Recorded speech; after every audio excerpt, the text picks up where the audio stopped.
Hi guys, who's ready for some gay time? Welcome in, Josh. Nice work on first. Nice work on getting your favorite not first, Bob. And hi Frap and hi SV. Have you guys seen this ice cream before? Is this these look delicious. I've had this one actually. Hi Prince, thanks for the redeem. It does feel appropriate.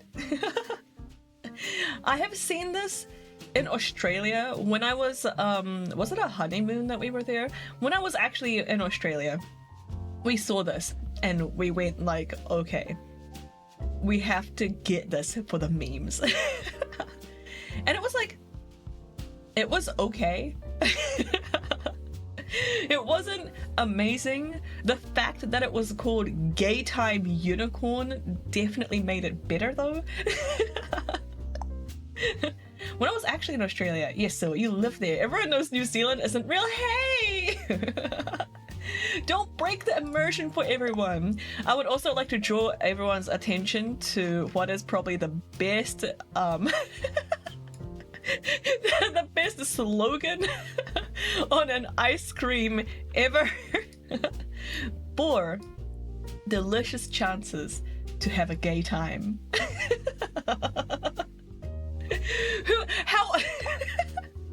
Who put this here? Who got this through marketing? I only need one chance to have a gay time. Yeah, you see, they have to like sell this commercially in supermarkets, so they can't guarantee like a Bob level of gay every time. You get into like legal issues for that. But yeah, welcome in, guys. If you didn't already notice, we are playing a gay-themed game from Bob. They just need to try harder. But ice cream needs to be at least a little bit soft, otherwise you can't eat it. Anyway, welcome in, guys. Yeah, what do I usually say at the start? I don't remember. Australia isn't real either. People there are paid actors. But Australia... Okay, but like... But Australia is huge. Have you seen like the actual size of Australia? I feel like okay, wait, there's this there's like a real sized like map thing that you can do. Let me see if I can find it. Real size I don't know what to Google for. What was it called? Oh, true size of. It was true size of countries. Have you seen the actual size of an Australian?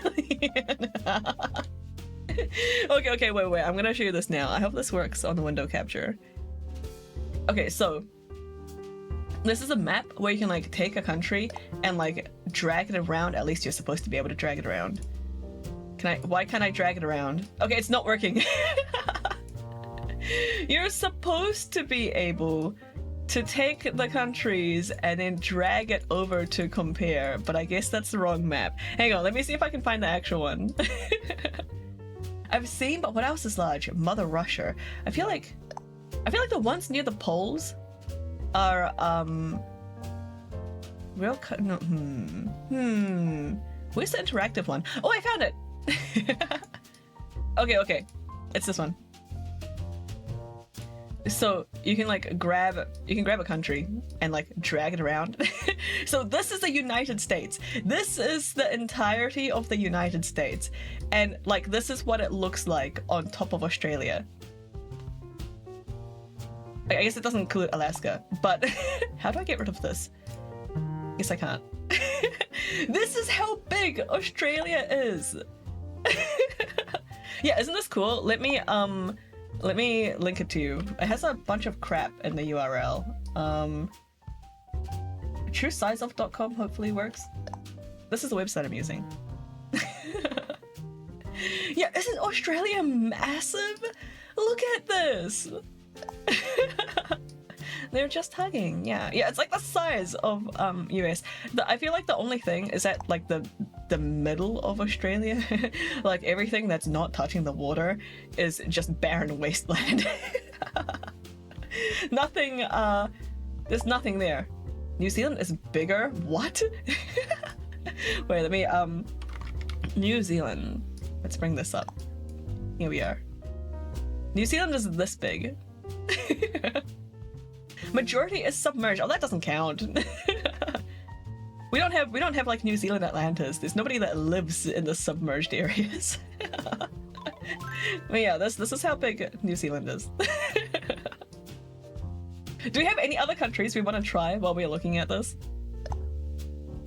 Okay, hit Control T and scale it up. Okay, what does Control T do? I'm not going to just Canada, you want to see Canada? All right. Canada. Hey Noe, we're looking at countries. We are shifting. Here we go. Look at this. I love the size difference. Like when you have it up here, it looks like, oh my god, it's huge. But then you like drag it closer to the equator and you're like, oh. The green one is Canada. Let me move the US out of here. Let me move New Zealand out of here, unless you guys want to see New Zealand.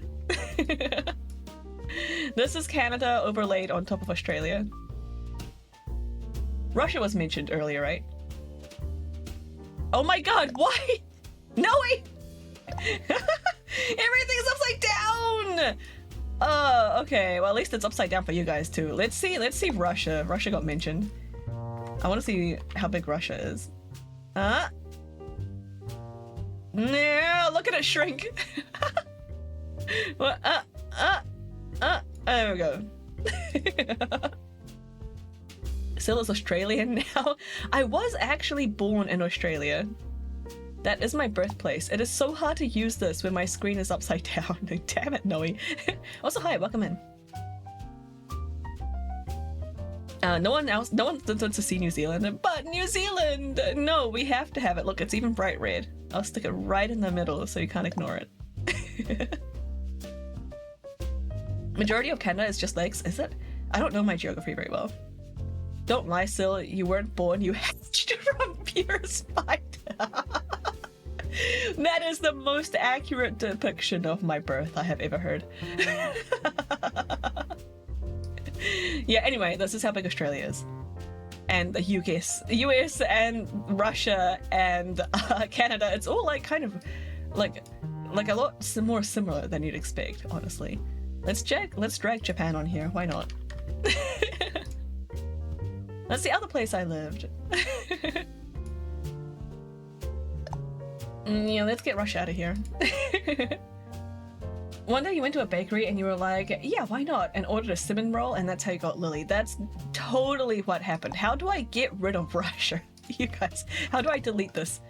How do I I don't want to clear a map. I don't want to clear everything. Let's just put Russia in Africa. Australia versus a country of Europe? I know Europe is a country. That was just a joke. I wonder if Europe would work. Would it let me do that? No, I have to actually pick a country. But you know what we can do? We can take Australia and bring it over to Europe. Hang on. So we'll leave main Australia there and bring it over here. It like covers most of Europe. Sweden and Finland are escaping at the top, but check it out. Man, Italy looks so much smaller like this. And oh no! Russia is encroaching. Let's just put that in the ocean. Thanks for the quotes. Anyway, yes, this is how big Australia is. Do you know what happens if you drop Australia on top of Europe? Lots of poisonous animals start raining on your head.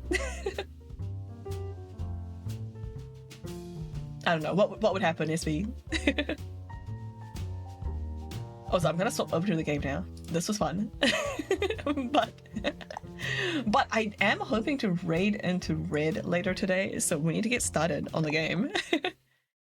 At least 7 people would die. I feel like, yeah, at least 7 people, but like, you're not wrong. Anyway, oh, wait. I need to go back. Hang on, wait, how do I go back? Check this out. Bob put this in here. Sylphrin edition. Do you see that? Sylphrin edition. Hate you lots. Thank you, Bob. Yeah, r/ technically the truth. That's exactly what that was. Difficulty? Oh, there's a story only mode. Cool. We're not gonna do that. But oh, choices matter and ignore choices are like options? That's so cool. If I was like playing this like completely from start to finish, I might do like off stream, I might do ignore choices, because choices matter always like it always gets me in games. Like it's a very cool mechanic, but I get like decision fatigue or something.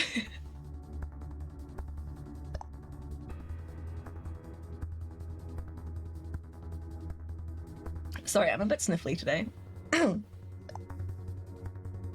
XXS will remember that exactly. Like as if I don't have enough anxiety, right?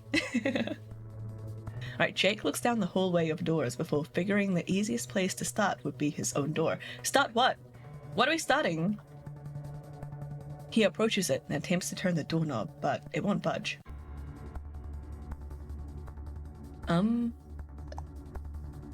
Chris walks up next to him and studies the door. Are they at like a Halloween like party or something? Why are they in costumes? Did you already see the intro? I must have missed it when I tested it. Where's the intro? Can I go back to it?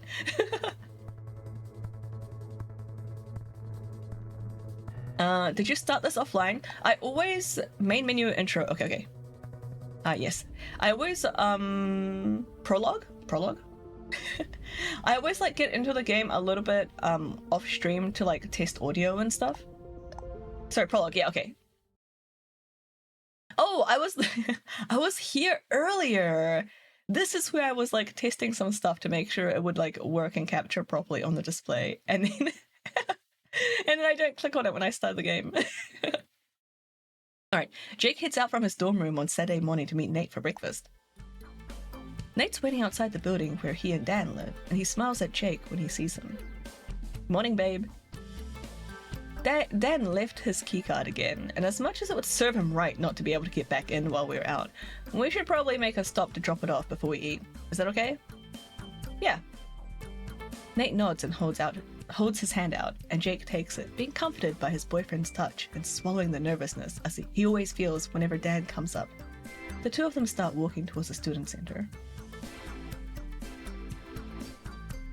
He's at Q&A. You can wait in the hallway or outside the building if you like. Jake feels nervousness bubbling up again at that. He hadn't ever actually been to the campus LGBT organization's room yet.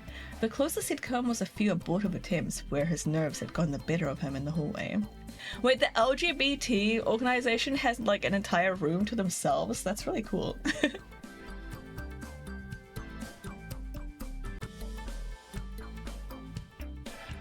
After that, he started dating Nate, and hadn't felt much of a need to find a group of other queer people.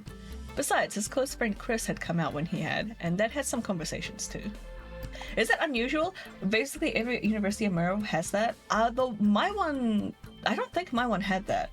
Like they probably had like a group or a community or something like that. But like they wouldn't have had a dedicated room set aside for them that I've known about. I don't think any like student groups did. Oh, sorry, I need to take my hoodie off. I thought it was really cold this morning, so I bundled up, but now I'm too warm. This gay action is just too hot for me. Hang on.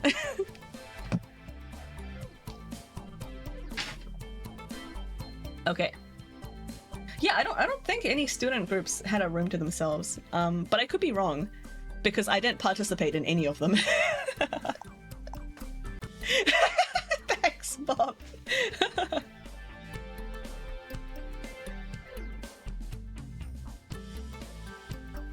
Right. Despite all of that, his curiosity gets the better of him, and he decides that having Nate there would make everything okay. I'd kind of like to see what it's like, actually. Nate nods and squeezes his hand. Dan says that Carlos took over this year because Liz and wait, this year since Liz and Liz are graduating soon. Sorry, not that that really means anything to either of us, since neither of us spends time at the Q&A or attends the Saturday meetings. We don't have enough dorms for all students here for some reason. That's pretty normal for my campus. Hi Cadence, welcome in, hope you're doing well. That feels problematic, but also I guess US universities have that problem too. Yeah, dorms aren't that much of a thing in New Zealand. Some campuses don't have dorms at all. The one I went to did have some dorms, but they were intended, like, they were mostly for first year students. And then the friendships and like people and stuff that you built up, like the experience and connections that you made in the first year of university, people would use that to get a group together to like rent an actual house in their like second year onwards. So yeah, there's like never enough dorms for everyone.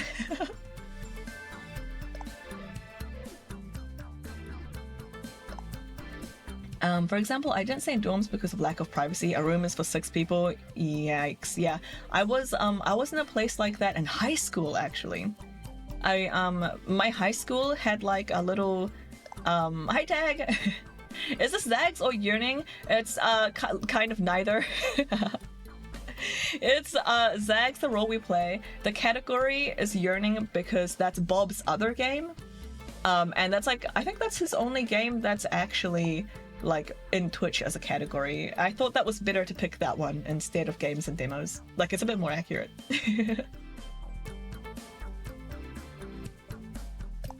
Yeah, I stayed like that. Yeah, it's the only game in Twitch. Mm-hmm. Yeah, so I just selected that. It's Bob's other game. Yeah, the high school that I stayed in wasn't a boarding school, but it did have like a hostel attached to it that like people could stay in if they were from like different cities or like even overseas or anything. And I lived in the same city, but due to stuff with my mom, I boarded there at the school for like a year and a bit. And the rooms there were like that. I think we had 7 people to a room, and we just had cubicles. Like, we didn't have proper walls or doors even. It was just like one big room with one toilet and one shower and like a sink, obviously. And everyone had like a little cubicle. The doors were just curtains. You only had curtains, and you had like a small wardrobe and 2 drawers, and a desk and a chair and a bed, obviously.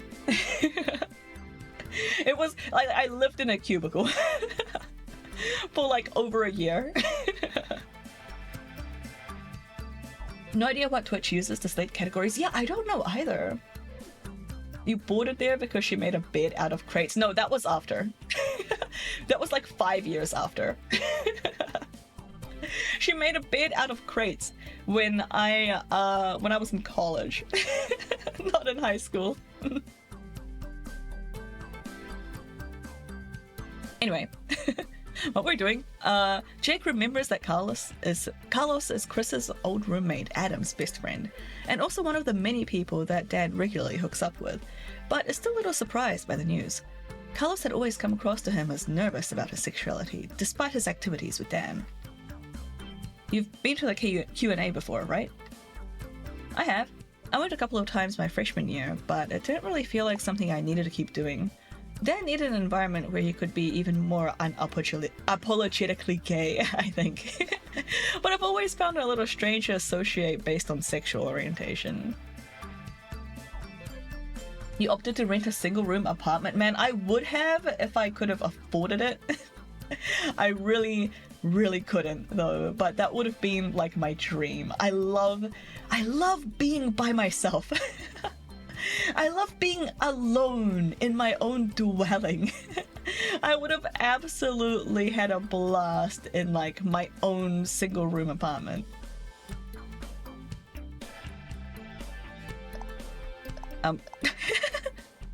I do though. Jake thinks over the words a bit and realizes they're a fairly accurate representation of his feelings too. I managed somehow? Good. I'm glad you got that. That sounds like so much nicer. Although I have to say, like sharing a house with multiple people was it was not an enjoyable experience. But I think it was important for my development. You know what I mean? Like if you only live with your parents for your whole life, or like before, I don't know, like if you only live with your parents until you're like 18 or whatever, you don't realize some of the weird stuff they do, right? And same with like other people. Like they're in the same situation. They've only lived with their parents and seen how their family do things for like the last 18 years or whatever. So when you suddenly move in with a bunch of people, like weird quirky stuff starts showing up. like stuff that I thought was totally normal to do was like everyone else would be like, what? So I think it was a good experience. Like I feel like it made me more understanding of people. People should be more than their sexualities. I've gone back and forth on this over the years, like, yeah, they should. But also this year I've been feeling like it's more important. Yes, more important than ever to be out and loud. Yeah, for real. Yeah, I agree with that. Yeah, I feel like that is true that like you need more than just like your sexuality to be your personality, but it is also like a significant chunk of who you are, right? And if that stuff is like coming under attack and there's maybe people around you that haven't come out yet, like like I know, I feel like it's important to express it, but it's also important to remember that you have like other stuff about you as well. It's a balance, right? And it changes all the time depending on the environment.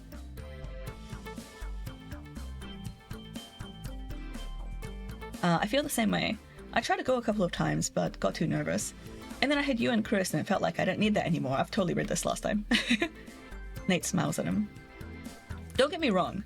I'm really glad Q&A exists as a resource for people who need it, and I don't just mean people like Dan, but it's just not for me. Jake nods as they arrive at the door to the student center. Nate looks at him with concern. You sure, babe? Jake releases Nate's hand and nods. Yeah. He follows Nate upstairs and down a hallway, and they stand together in the doorway of a room with a large pride flag on the wall.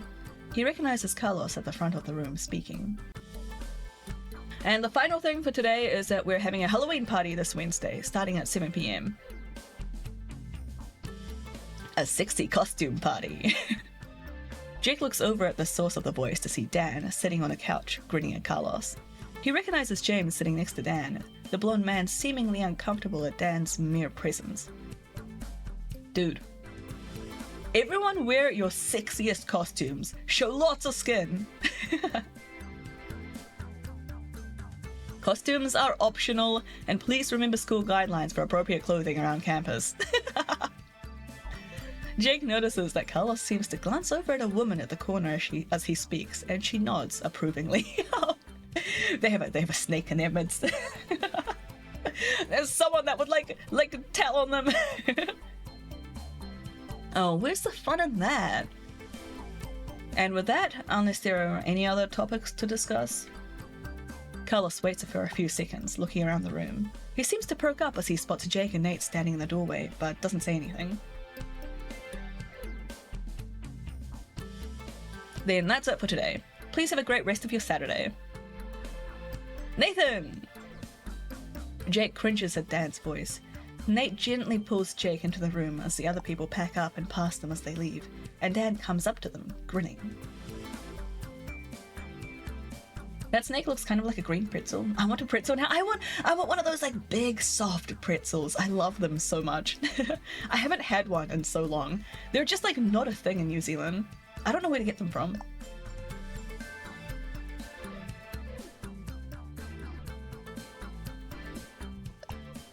Look who decided to come today.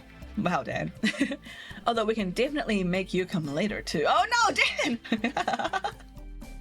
with whole grain mustard and some cheese dip. Yes, yes. Oh my god, so good. I've been thinking about making my own pretzels, but like you have to you have to like do stuff with like lye or whatever, or at least make like stronger baking soda, and it's like it's just kind of too scary. You forgot your card again, Daniel. Sure, I know you just couldn't get enough of me. Nate tosses his card to them. Goodbye, Dan. Wait, you two are coming to the party on Wednesday, right? I don't think so, but I can't wait to see your idea of a sexy costume.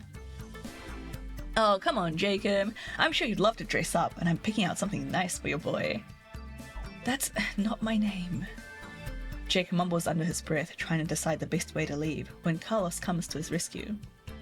Dude, leave them alone. Are you going to make it worth my while? Why is Dan such a sleazeball? I'll wear a costume to the Halloween party. Does that count? A sexy costume?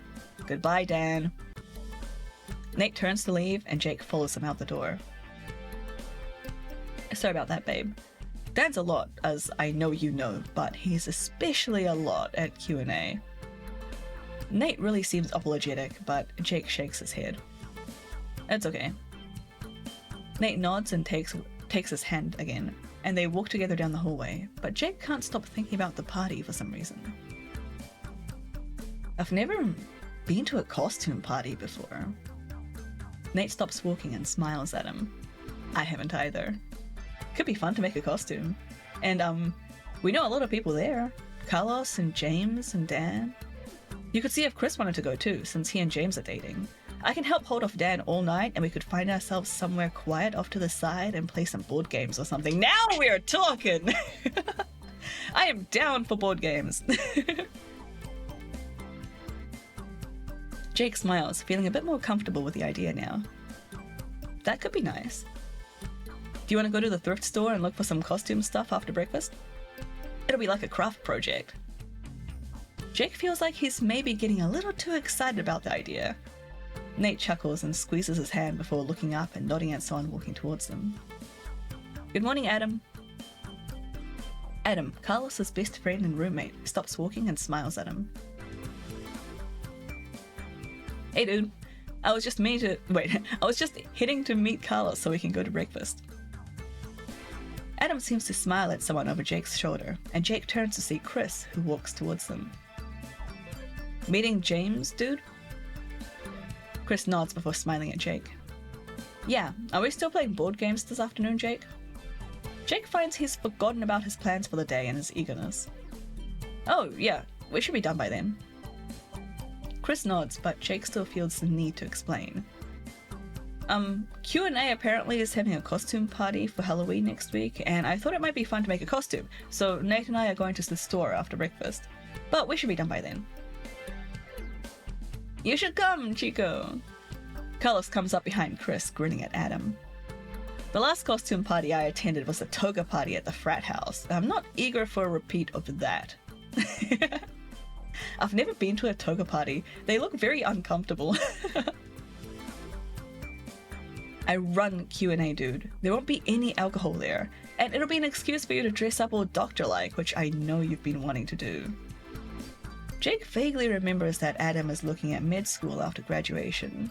Adam actually seems to be considering Carlos's words. They do look uncomfortable. Yeah, I've seen... my college did have one. And I've seen, because I was living on campus at the time, I've seen like people like walking to and from the frat party, like the toga party, like dressed up, and everyone was like really struggling to keep their like sheets in place. They were like fiddling with them like all the time.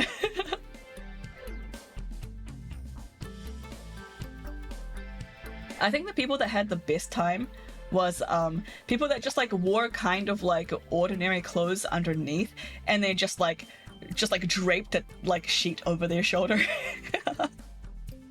They didn't have to worry about like anything all night.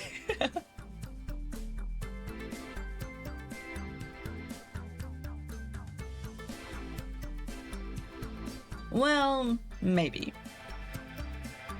If all of you are going, I should probably talk James into going. We ordered matching costumes just to wear that day, but it'd be nice to have something to wear them to. That's the spirit. So they bought like matching Halloween costumes, but they don't actually have an event that they're going to until like now. Adam pats Carlos's shoulder. Anyway, breakfast, dude? Catch all of you later. Have a nice meal, Carlos and Adam. Jake watches Jake watches Adam and Carlos walk off down the hallway together. Chris seems to visibly perk up at something, and Jake follows his gaze to see. Follows his gaze, because it's a gaze. Sorry, follows his gaze to see James and another man walking out of the Q&A room together, talking about something. If you're sure. Oh, honey, you really don't have to worry about me. Liz does enough worrying already. Follow the gaze, exactly. Still, the two of them stop near Jake, Nate, and Chris, and James smiles at them. Hi. The other man holds out his hand in Jake's direction as James moves towards Chris and takes his hand.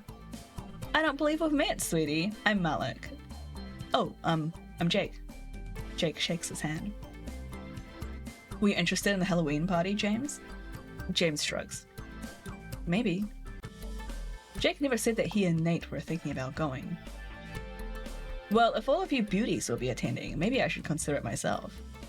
Jake blushes. Cute. Okay. Then maybe we'll see all of you at the party. It was nice seeing you again, Chris, James, Malik. Nate takes Jake's hand again, and they continue down the hallway. Are we headed to the buffet? Is that okay? Of course, babe.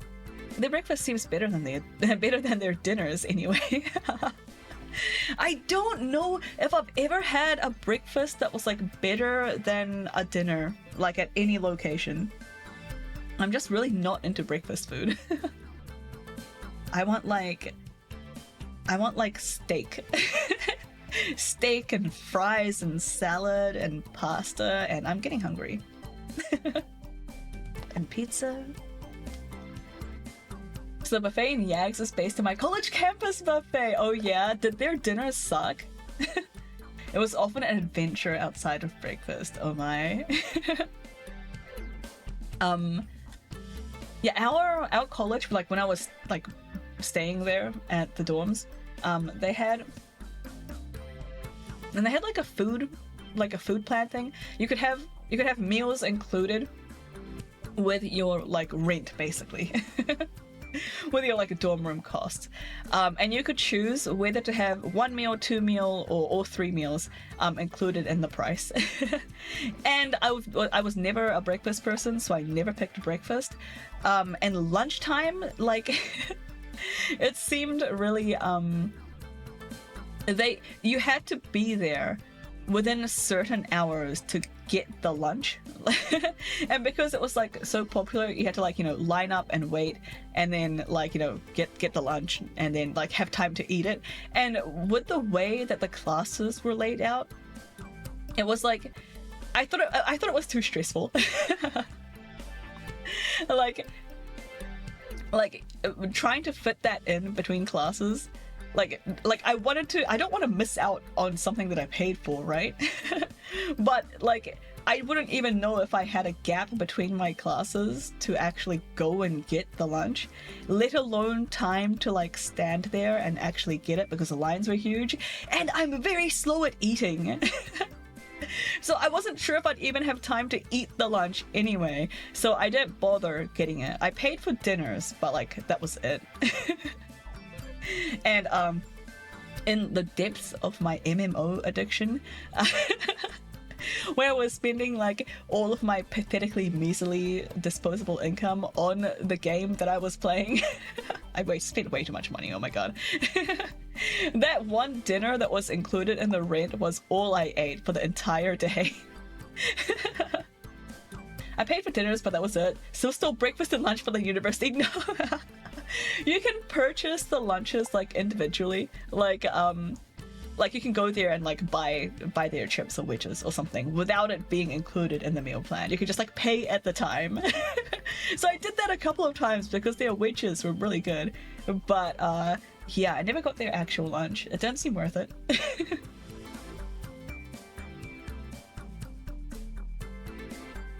But yeah, sometimes the dinner was the only thing I ate that day.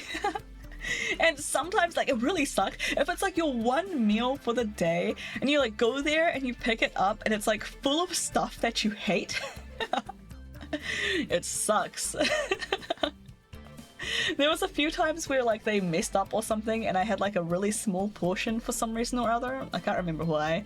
And I was just like, man, this is like my entire calories for the day. Oh well, I'll just play games and not think about it. Fun games though. Hi Rhinus! Can't get tired of chicken tenders every single day. Oh man, I don't know about you guys, but chicken tenders are like kind of expensive here. I wish I could have them every single day. They're tasty. Welcome in Rhinus, hope you're doing well. Of course babe. Yeah, right, their breakfast seemed better than their dinners. That's when I got off on the segue. You have to eat sheep. Actually, lamb is like the most expensive meat here in New Zealand. I love lamb. It is delicious, but I hardly ever have it because it's so expensive. And I think it's expensive because like so much of it gets exported that there's like very little supply left for like the actual supermarkets. They just want to like export it all because, you know, they make bank from it. Delicious though. Yeah, Jake nods, walking with Nate to the dining hall, but his mind is already brainstorming ideas for costumes. Jake knocks on the door to Dan and Nate's room, nervously waiting and trying to detangle the long streamers of his costume hanging down from his back. Nah, I can't do it, but it was a staple item. The best wrap was a wrap that had chicken tenders and oh, yum! And the tenders were such a scam because the tenders themselves were like $5 when the wrap was like plus $1 more. But with the same amount of tenders, oh. That is a little bit scammy, I guess. What else was in the wrap? I love, okay, I'm a real texture person. I love like the crunchy, like texture. And then like it being inside the wrap, like I just really enjoy lots of different textures in my food. I'm like the opposite of like the standard like autistic like food sensitive people. You know how there's people that can't stand too much texture? I'm the opposite. I seek texture. Hi Jesse, welcome in. Last few days I've been eating like beef stew and spaghetti bolognese, and there's like not enough texture in them. So I've been having it with like a handful of chips just so I have something crunchy to go with them. There's a place by us that lets you put mozzarella sticks on top of your burger for $2. Oh wow. You get 3, but you can also buy them separately as an appetizer for like $7 for 4. Oh man, what a good deal. That seems worth, right? What do you mean, ew? What's ew? What am I getting ewed at? What did I say? What, you don't like chips? Is it the questionable beef stew? My face, oh yes, of course. More cheese, yes. You guys are making me hungry. I just ate breakfast. He almost tripped over them a few times on the way here, and he's telling himself that he should ask Nate for scissors or something to cut them shorter when the door opens. Hey babe, we're almost ready to go. I'm just waiting on Dan. Awesome costume. Dan, where's your costume? Dan appears next to him in the doorway. Only because you insisted I wear normal clothing instead of my costume for the walk there. Oh, is his costume underneath his clothing? Hi Ansi, Sil really said we're getting all legally obligated to stay gay in here? Yeah. Look, have you seen my quote about gay people? There's no such thing as a straight person, you're all gay. Did you turn on underwear and settings? I did. Tell me if these settings are right. I've got like this means it's on, right? Underwear, like, not grayed out. It's already a quote, Bob! This is right. Yeah, I also did auto skill pop-up. Alright. Thank you, Bob. Dan is cosplaying himself. I love it. Guy has confidence. You just said it right now, Sil. What do you mean? Okay, wait. Let me find the quote. There's even like a clip, I think.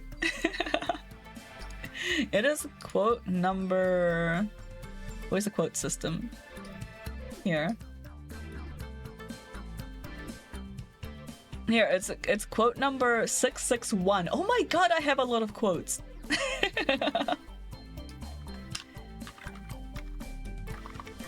Just so you can get the little pop-up. Every person is at least a little bit gay. You can't convince me otherwise. No, it's quote 676. I'm gonna like, no, we'll see, SV. Come talk to me in 5 years. Alright, not to, I'm joking, by the way, not to like invalidate anyone's sexual preferences in my chat. Alright, yeah, he's wearing normal clothing on the way there. You should really have a backup costume, Dan. I don't think Liz is going to approve. Well, good thing Liz isn't in charge anymore, and Carlos will appreciate it. Will he, Dan? I'm 23, irrelevant! If you were 50, I would have said the same thing. Jake tries to decide whether he should ask what Dan's costume is, but he decides against it, figuring he'll see it soon anyway. Yeah, wait, no, Auntie's saying that he'll invalidate your orientation. Anyway, let's go crash the party, huh? Yeah, straightness. Nate shakes his head, taking Jake's hand. They walk towards the student center together with Dan following behind them. It's not crashing a party if you've been invited to it. Maybe I'll go crash some frat parties tonight, see what they think of my costume. It's kind of Pride Month, so we invalidate your identity like we invalidate Keisha's. Jake swallows his nervousness again as he and Nate walk into the Q&A room, Dan having headed to a nearby bathroom instead to change. Oh, I love the, Marilyn Monroe. Carlos, a woman, and someone dressed as a ghost are the only three people in the room. The woman looks over at them as they walk in. Nate! And you must be Jake. Nate smiles as she gives him a hug. It's nice to see you again, Liz. I assume that's Liz in the ghost costume. The woman nods and gives Jake a hug too. I hate people who hug me as soon as they've met me. Okay? You can't just initiate physical contact without some sort of foundation to build it on, okay? We're not there yet! It is. I'm Liz, and that's my girlfriend Liz.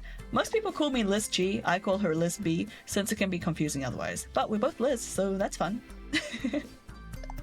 I know how to greet Sil if/when we meet, but Bob, okay, Bob, it would be okay, because we've actually been talking for like a while. I don't want to get like introduced to someone for the first time and have our like very first interaction be a frickin' hug. Hate it. There's my friend's girlfriend, who is now his wife, unfortunately. She has a habit of like constantly hugging everyone for like hello and goodbye, and I really don't like her. So every time she's around, I like make sure I'm holding something, like a plate of food or some like drinks or something, and I build up a defense. I need a shield. I keep an eye on her, like wherever she is in the room. If she makes a move, I like grab something, okay? Or like just run for the toilet. I hate it. Unfortunately, it's wild. Yeah, but you know what? They kind of deserve each other, so pretty sure they're not on Twitch.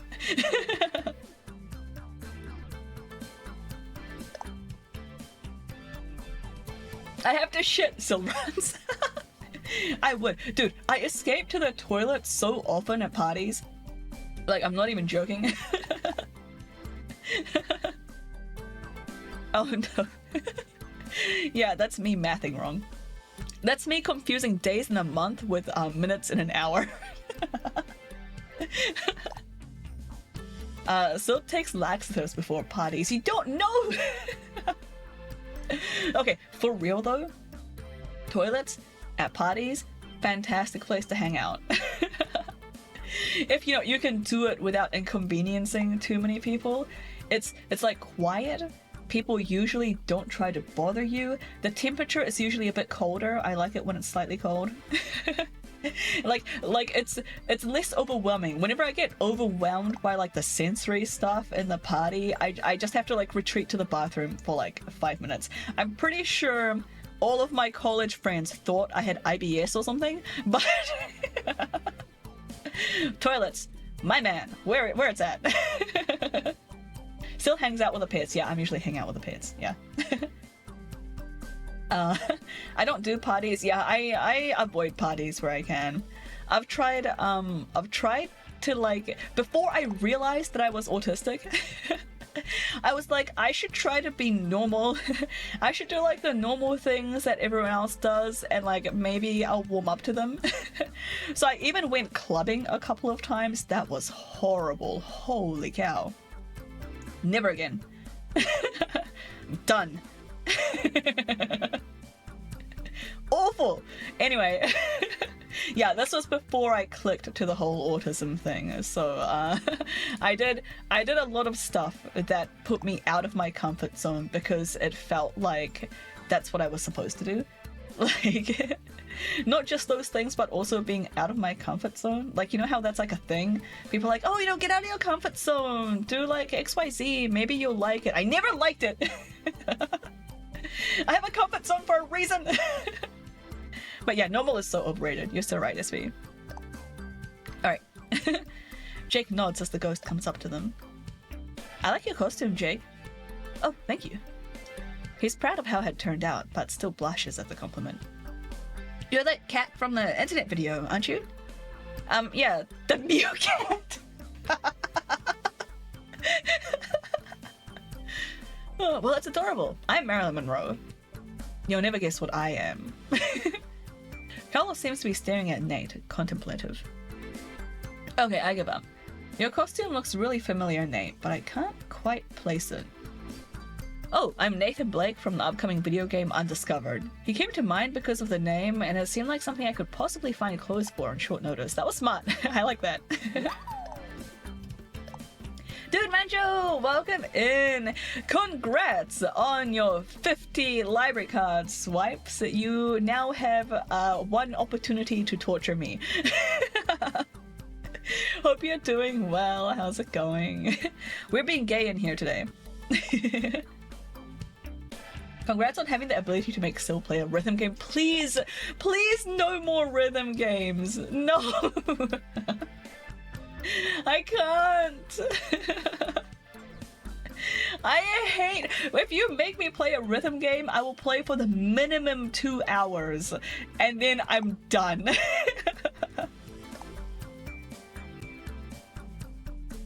I've already got Crypto the Necrodancer, and Frapp has forced me to play that.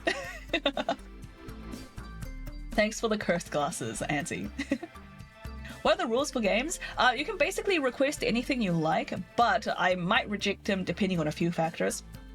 One of them being dating sims. I don't want to play dating sims on stream because I think that might lead to some weird comments, especially if it's like, yeah. So preferably no dating sims. First-person games make me sick. So I will almost be guaranteed to reject any first-person games. And there was another one, right? No, there's like a bunch of games that I don't really enjoy, like turn-based strategies and stuff, but I will play them. I won't reject them because of that. It's basically anything that first-person dating sim with rhythm mechanics. No. Also I would prefer it if it wasn't too expensive. You already know the game? Oh my god, okay. Tell it to me, I'll write it down. Let me pull up Notepad here. What's the game, Dude Manjo? First person dating sim where you got to a party and dance in front of people. As long as I don't have to actually dance with my body, I think we're good. If there's a third person view option, will it be alright? Probably, yeah. Fire alone sales. Wait, loan sales. Oh my god, what is this? I'm gonna look this up. It's like $2 right now on Steam. Okay, maybe I should nab it then. Let me open Steam. Fire loan sales. It is like $2 on Steam. Dang. Oh my god, what is this? Wait, let me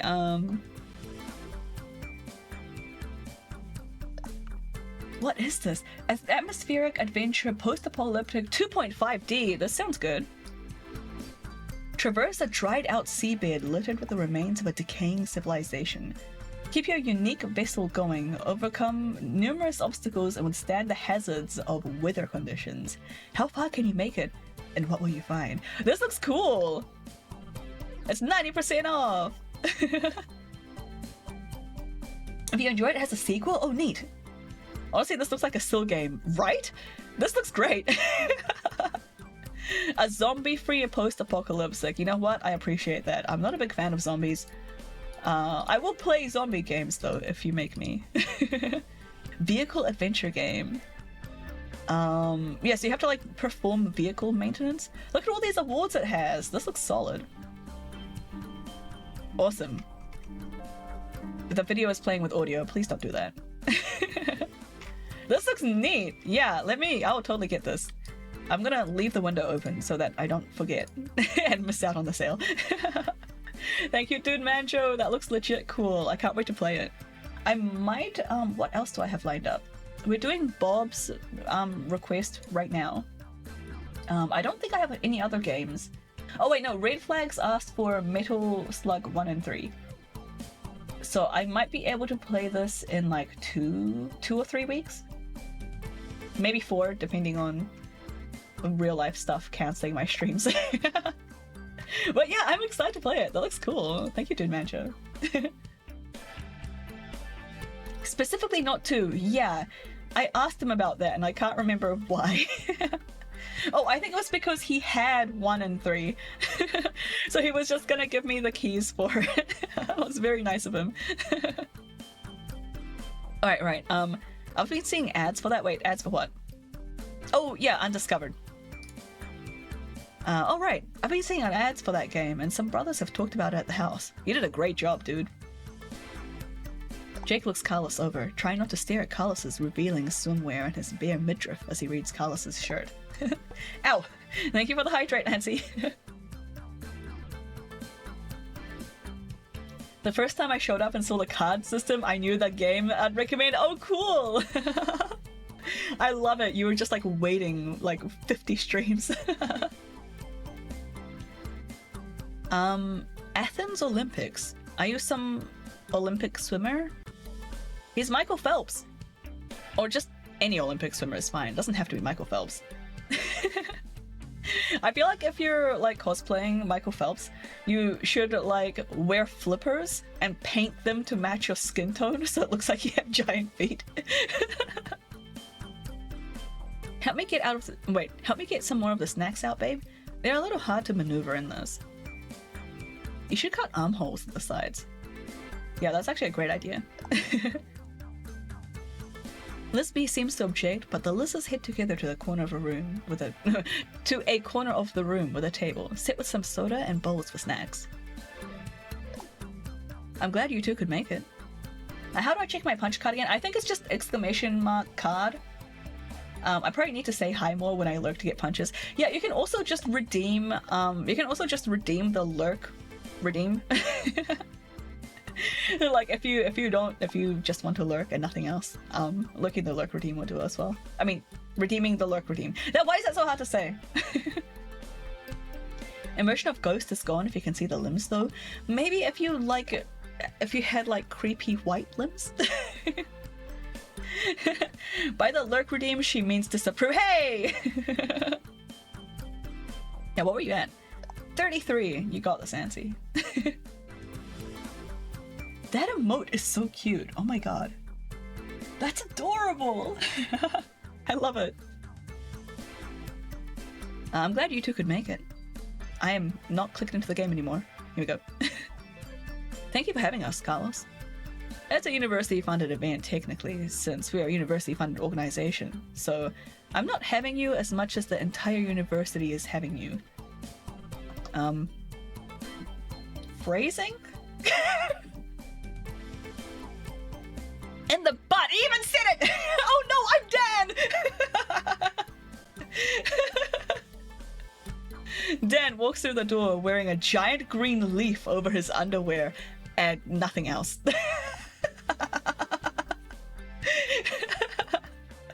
How's your water/beverage looking? Why?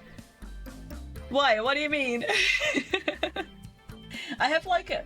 Okay, it started off as a liter, but I have like a liter bottle next to me, like, and a glass, so...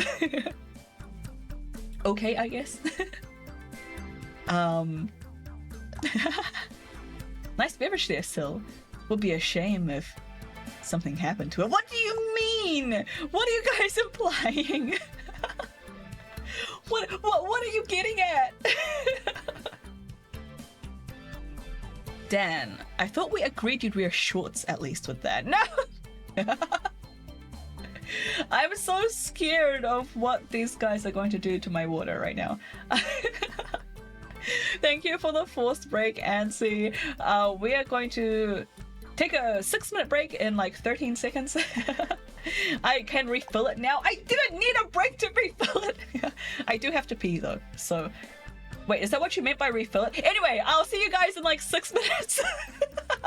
Go hydrate.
Welcome back, guys. I like literally just sat down at my desk as like the countdown got to 0.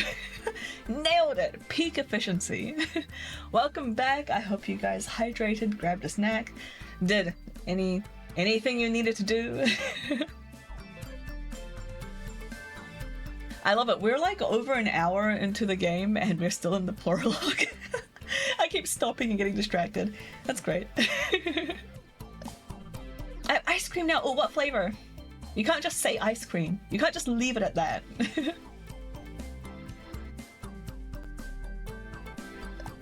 Lavender. Ooh.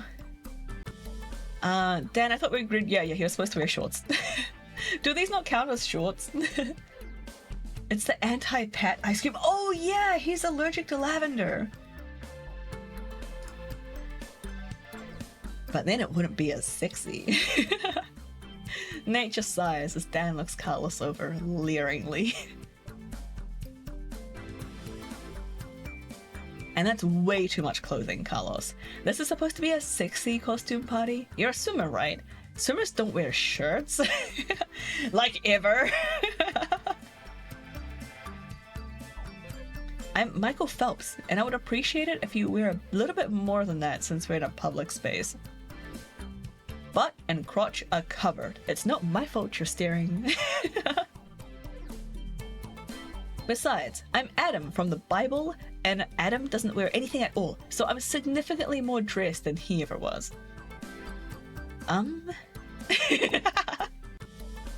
Enjoy your lurk, Antsy.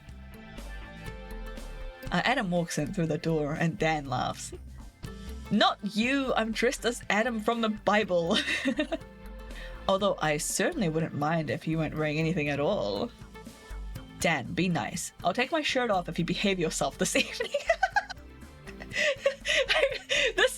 This interaction between Dan and Carlos is like hilarious. Like, Carlos keeps trying to use like his own like hotness as like a bargaining chip. But I feel like Dan is winning. Dan is getting more out of this. Maybe he had more clothes. Yeah, maybe. Deal. Carlos pulls up his shirt and Jake tries not to stare at him. Dan nods in approval at Carlos as Liz seems to notice Dan from the corner and grins. Hey Kiro, welcome in. Happy Pride Month.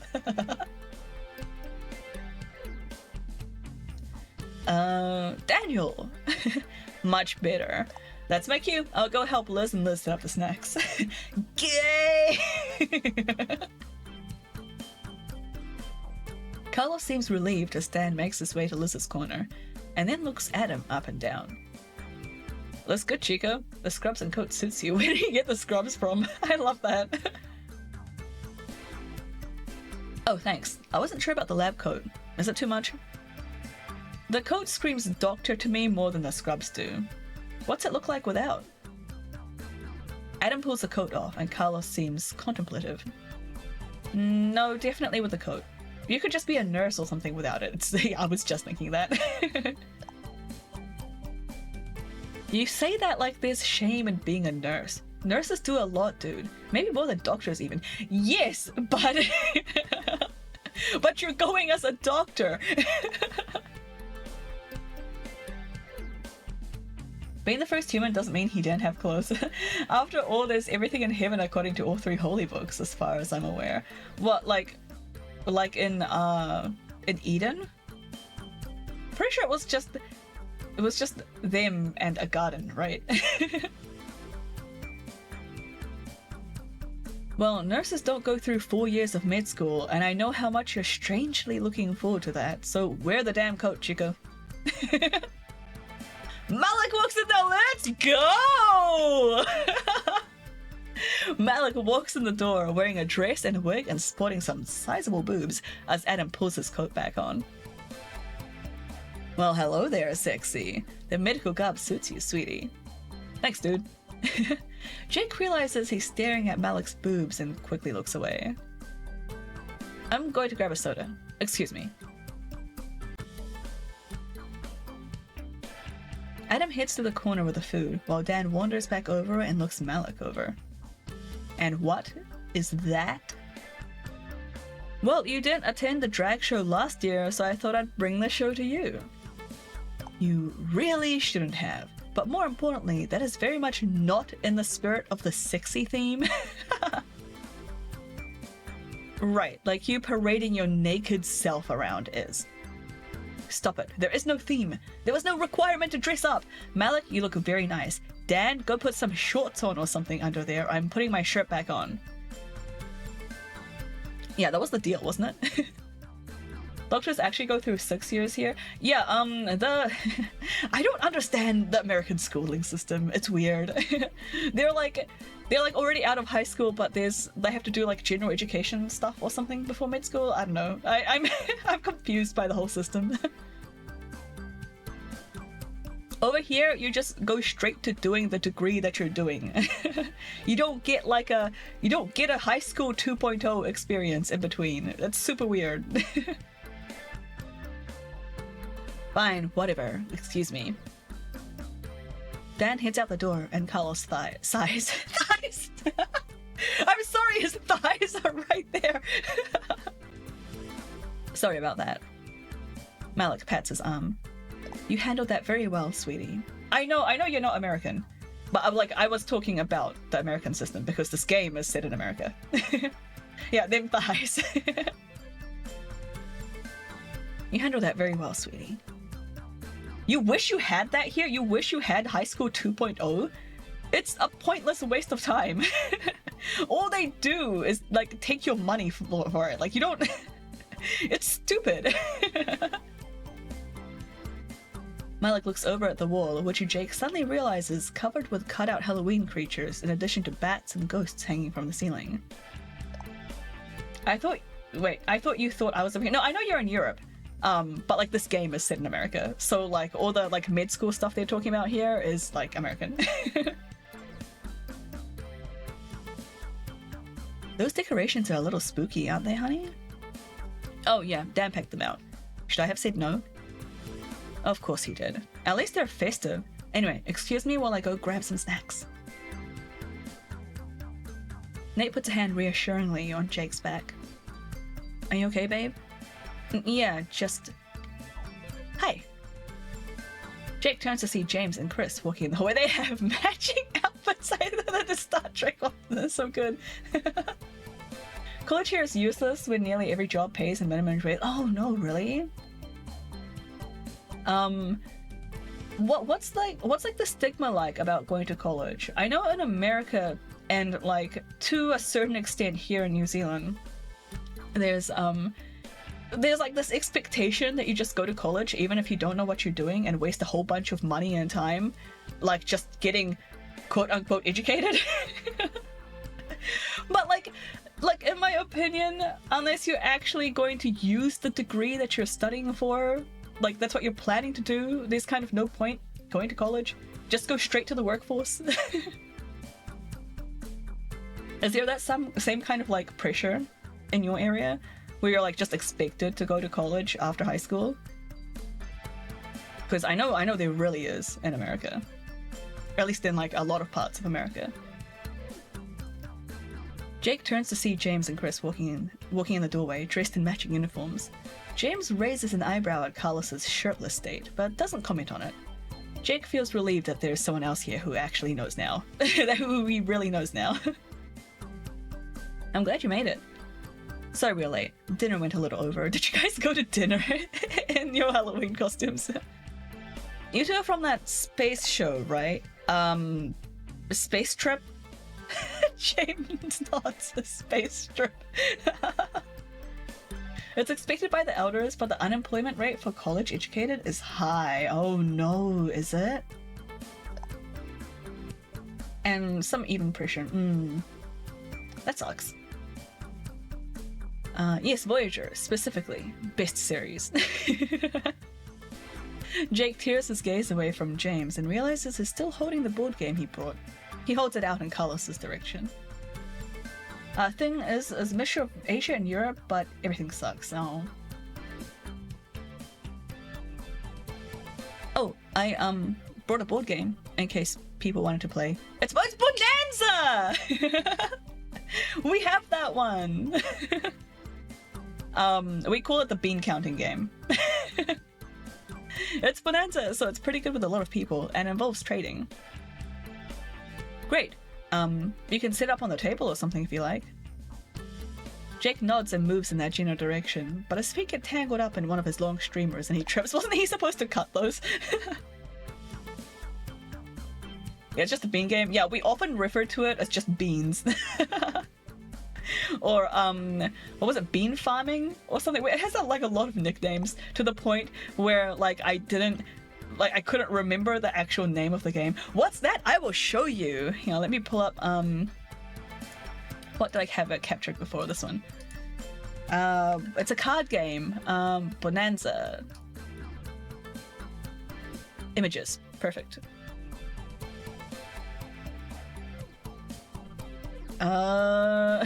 Is my window capture not working again? Here it is.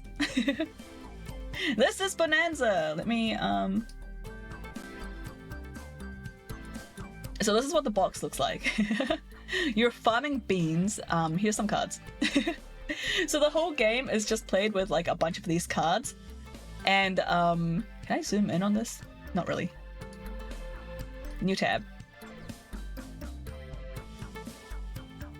So there's like a variety of different kinds of beans.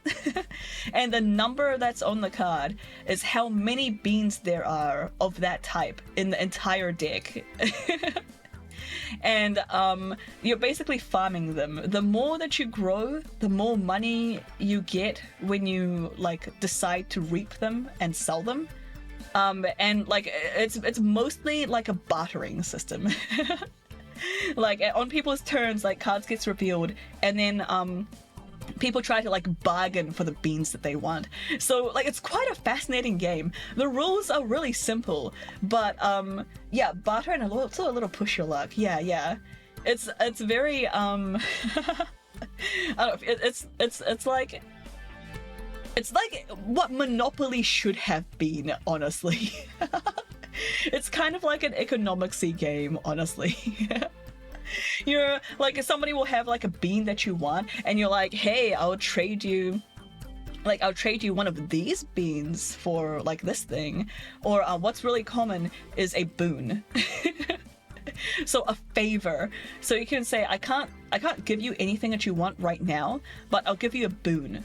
And like you can kind of call in your favor later down the line.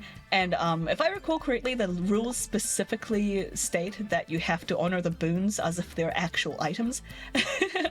But it's also like your own fault, like if you forget about boons that other people owe you. Like you have to like actually keep track of them. My friends and I trade bean futures when we play. Yeah, boons, yeah. And we'll often like put like a grading on the boons. Like we'll say, you know, I'll trade you that for like a little boon, or like just a little favor, or like a big, like a significant boon. And basically the aim of the game is just to make money by like selling your beans.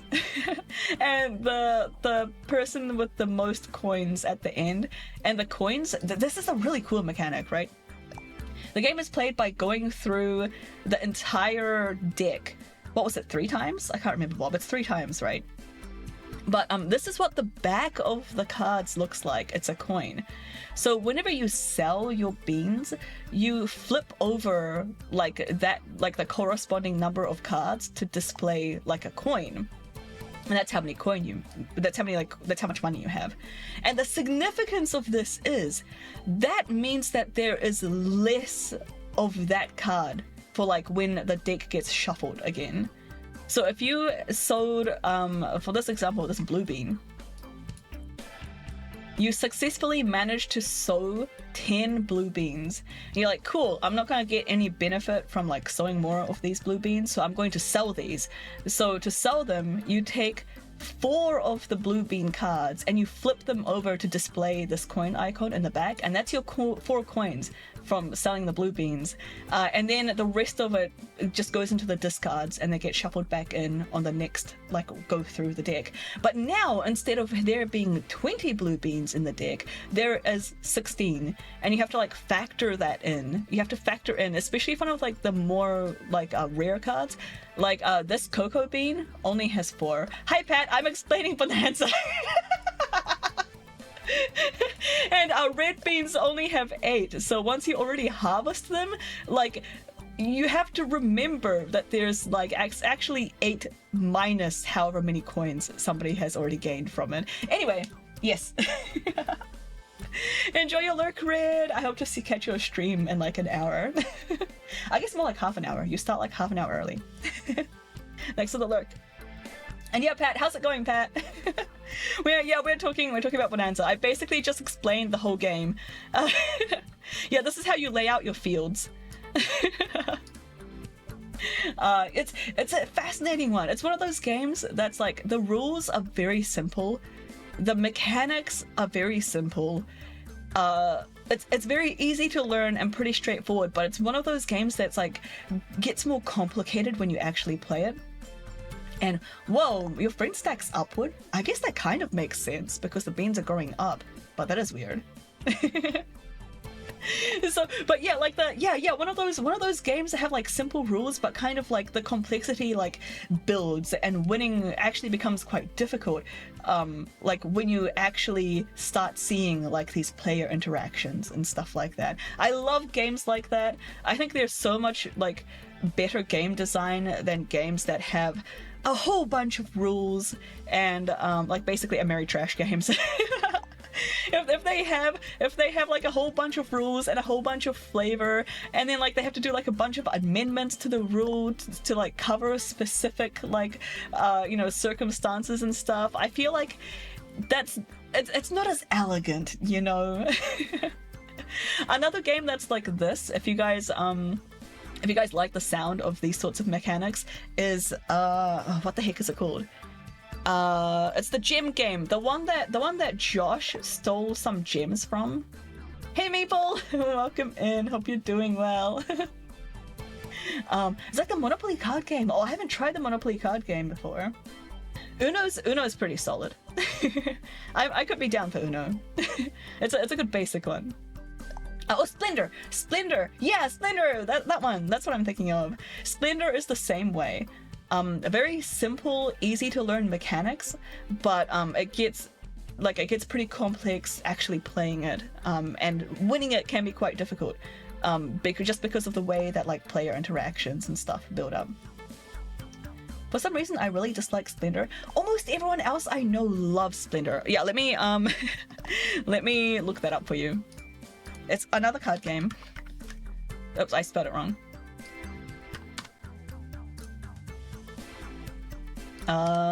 Card game.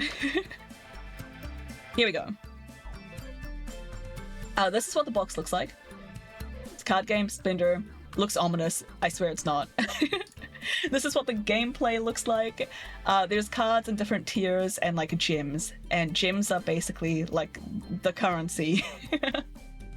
Anyway, similar one. Yeah, easy mechanics but complex strategy. Yeah. It's quite good. It's a good one to bring to people that have never played these sorts of easy mechanics. Mechanics and complex strategy games are fantastic for bringing to introducing games to new people. Because the rules are so easy to learn that you don't have to spend an hour explaining them. Looking at you, Battlestar Galactica and Twilight Imperium. Whenever we play Twilight Imperium with someone new, you have to spend an entire session explaining the rules and the placements for that game before you can actually have a proper game session. Anyway, can we play Uno in Discord? Sure. Go for it. Yeah, Seven Wonders is another great one. I don't understand how Seven Wonders works. Like, it's another one that's very simple, but like ends up with like complex strategy, right? And I always like whoever wins at the end of Seven Wonders always like it's always a surprise to like everyone.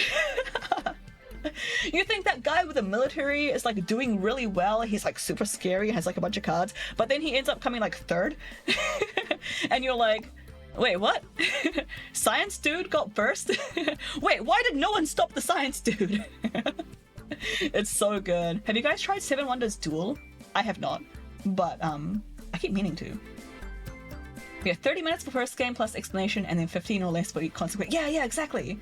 Yeah, with a group of veteran, it's like 5 minutes per game. Yeah, that depends on who you're playing with. I know some veteran players that will still like agonize over every decision and really like draw it out. Teaching no thanks. Each turn you put a chip on the middle or you take the card and all chips. A run of cards is worth only the lowest card in points, otherwise each card is worth the points, each chip is -1 point, lowest score wins. Well, that sounds interesting. Seven Wonders is so good. It's my classic example of this game looks intimidating as hell, but it's super easy to play. Yeah. I like Sushi Go, a Seven Wonders for beginners. Oh, I played Sushi Go like once. I don't remember that much of it. Seven Wonders is balanced really well because even if you have no idea what you're doing, you still plays competitively, yeah. I love Eurogame.jpg. Everyone takes turns taking colored cubes out of the bag in the middle.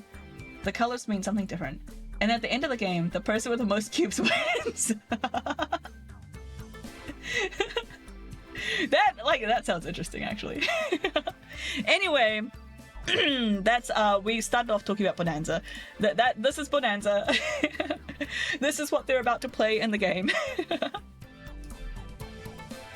Jake nods and moves in that general direction, but his feet are tangled in one of his long streamers and he trips. Oh no! The box flies out of his hand and the ground at the edge of the table come rushing up at him. Oh no! Jake!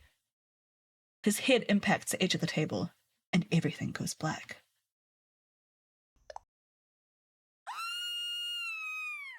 I love that, the screaming. You actually have a soundbite of Liz screaming. Excellent. It's a 7-hour affair, but stressful 7 hours all the way through. Oh man, I'm gonna have to look that up. I would love so much if you don't manage to actually get to a real battle. I know, right? We're already like 1.5 hours in. We're still in the prologue. Stop making your games have like interesting topics that I want to talk about. Liz's scream pierces through the throbbing in Jake's head, and he slowly opens his eyes. Liz seems to be running around the room, chased by a flying something. Jake, help me! Jake recognizes this thing as one of the paper cutout bats that had been attached to the ceiling, and now that seems to be flying through the air. Oh! Thank you for that. Thank you for that image, Prince. Prince just posted the Eurogame style board game thing in the Discord. Have you guys played... Crap, what was it? Have you guys played Caverna? I quite enjoy Caverna. I keep meaning to play that solo. In fact, all of the decorations seem to be missing. I am not in the game. Here. What? Use your rainbow whatever powers! Hit it! Jake is about to ask what on earth she's talking about when his confusion seems to summon a beam of something from himself, hitting the flying paper bat dead on. It falls to the floor and stops moving. Oh my god, he killed a bat. You did it! What just happened? Oh, don't give me that just because you're a little out of practice. Jake jumps when he feels a hand on his back, turning to find out that it's only Nate. Nate, what's I think I'm going to need your help with these, babe. What? Here they come. Oh, look at the chibi, guys! Right, we're in an actual battle, I think. What's going on? We're in a battle now, babe, with the ghost decorations that Dan brought. Damn it, Dan. See the bars at the bottom of the screen? This is just a tutorial battle. Shut up, Bob! Don't take this away from me! Yeah? Wait until they fill and we'll be able to act. Oh, by the way, when is Pat's stream? Do you think I can raid into him? Or is it too far away? They're full now? Yeah, you can click on me or on the window with my stat information to select an attack for me to use. Alright. Handgun shot! While you're selecting an attack, the combat is paused so you can take your time. For now, select my handgun shot. Perfect! That's plenty of time for me to overthink and agonize over everything. Pat's going in 2.5 more hours. Ooh. I want to say that's too long for me, but I've been wrong before.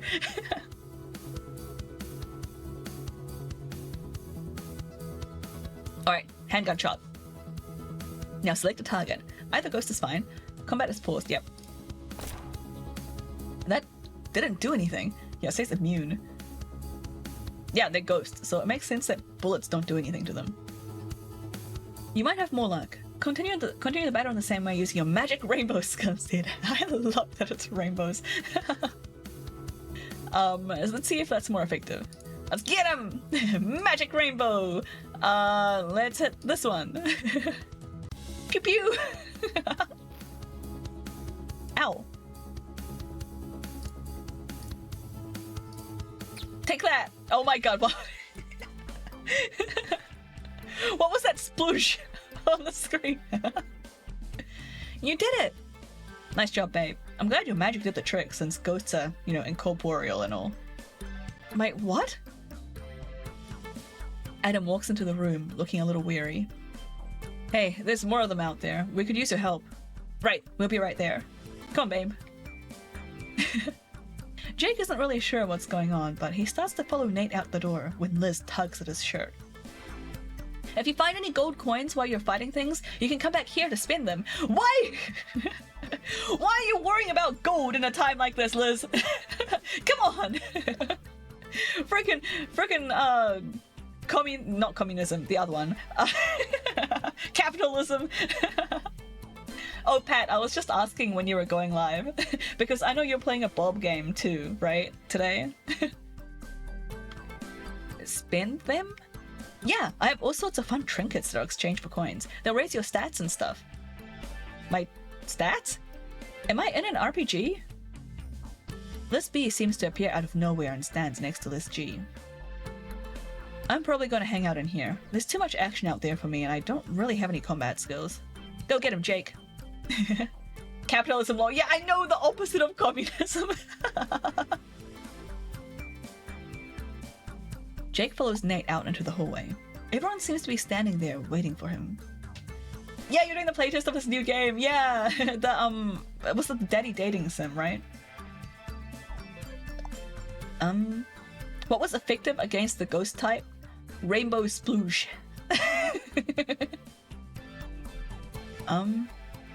Are we in a role-playing game?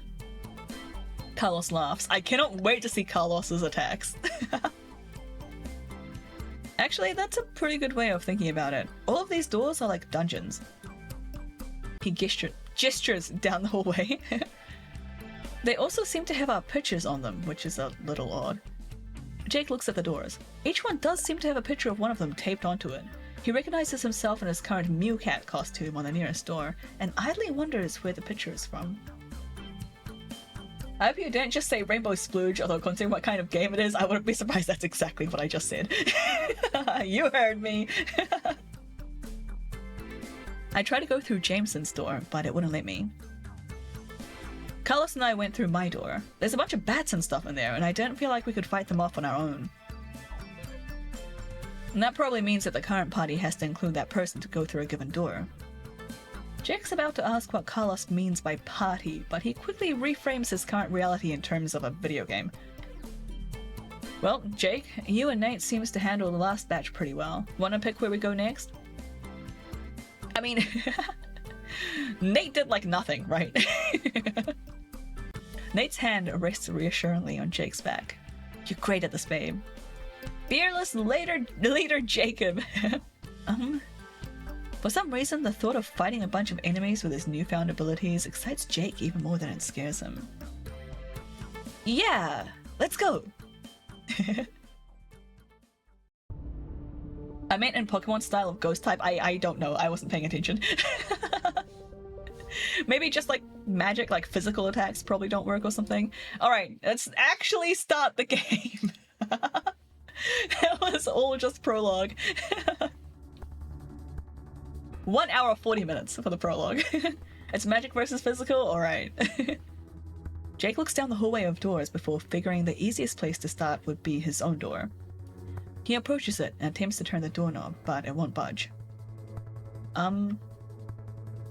Chris walks up next to him and studies the door. There's some text on your picture. It says 8/4. That might be a limit to how many people can enter at a time. One of those obviously has to be you, babe, but you can probably freely select 3 of us to help out. Oh, right. I'm of course happy to accompany you anywhere, but it's entirely up to you who you take along. Alright, who should we take? This is the current party, which is just you and me. If you don't want me in the party, you can click me to remove me from the party. Then you can click on someone else to add them to the party. Once you're happy with things, click OK. Alright. I don't know, like, I kind of want to scope out people's powers a bit. We have, like, magic attack, we have physical attack, we have question marks, and I want to see the Michael Phelps attacks. Oh, you can view the info, of course. I sure have seen that. Oh, there's a last chance skill. Nice. Element water. Sacrificial attacker? Oh no! Carlos is a senior business major. He runs the campus. Yep. Okay. This is just backstory. It is. Toggle build? What does this do? Weapon is water and muscles. View skills. Okay, so this means, yeah, it's water, targets one enemy, physical skill. Nice. Effect protector. Cool. This is neat. I like this. What does this arrow mean? Does that mean Rainbow Sploosh is either a ghost or a dark type attack? Only fighting and normal isn't effective, right? For ghost types? I don't remember. I can never remember, like, off the top of my head. Yeah, of course Adam is like a support. James is a support attacker. I'm just gonna YOLO. Let's just go with this. I don't want to think too much about it. Arrow on the right means targets enemies. Arrow on the left means targets parties. Oh, okay. Thank you. Ready, babe? Jake nods and opens the door. Jake and the party walk through to find themselves in the atrium. This isn't where this door should lead. The atrium is downstairs. I am as confused as you are, but it looks like some of the Q&A decorations are over in that corner. Jake nods and heads in that direction. Alright, let's go. Deciding to... Does it, like, force me to select this one? Oh, crap. What did I click on? Alright, so Jake is deciding. Do we have any ghosts? We do. And you... I'm sure... Surely you can shoot bats, right? What's all this grapple stuff? Practice your grip for increased defense. Oh. So this is target self. What does this home icon mean? Anyway, let's shoot him. The best defense is a good offense, right? Something like that. Hand combat tricorder scan. Scan an enemy to view its stats and show its ATB meter. Maybe I'll do that later. I want to shoot stuff. Resistant! Oh. That means target self. Okay. Stream of water.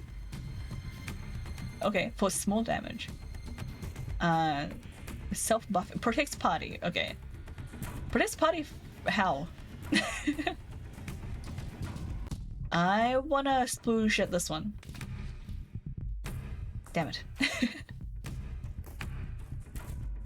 The chibis are great.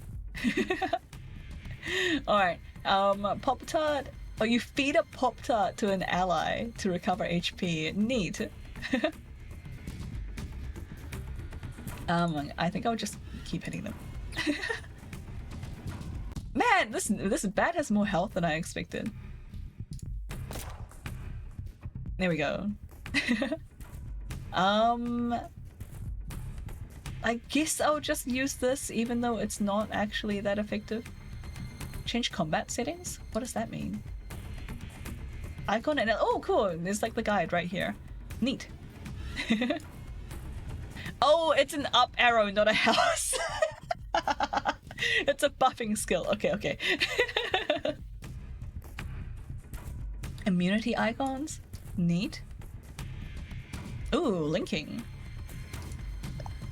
Home skill. Listen. Yeah, I'll just keep smacking it.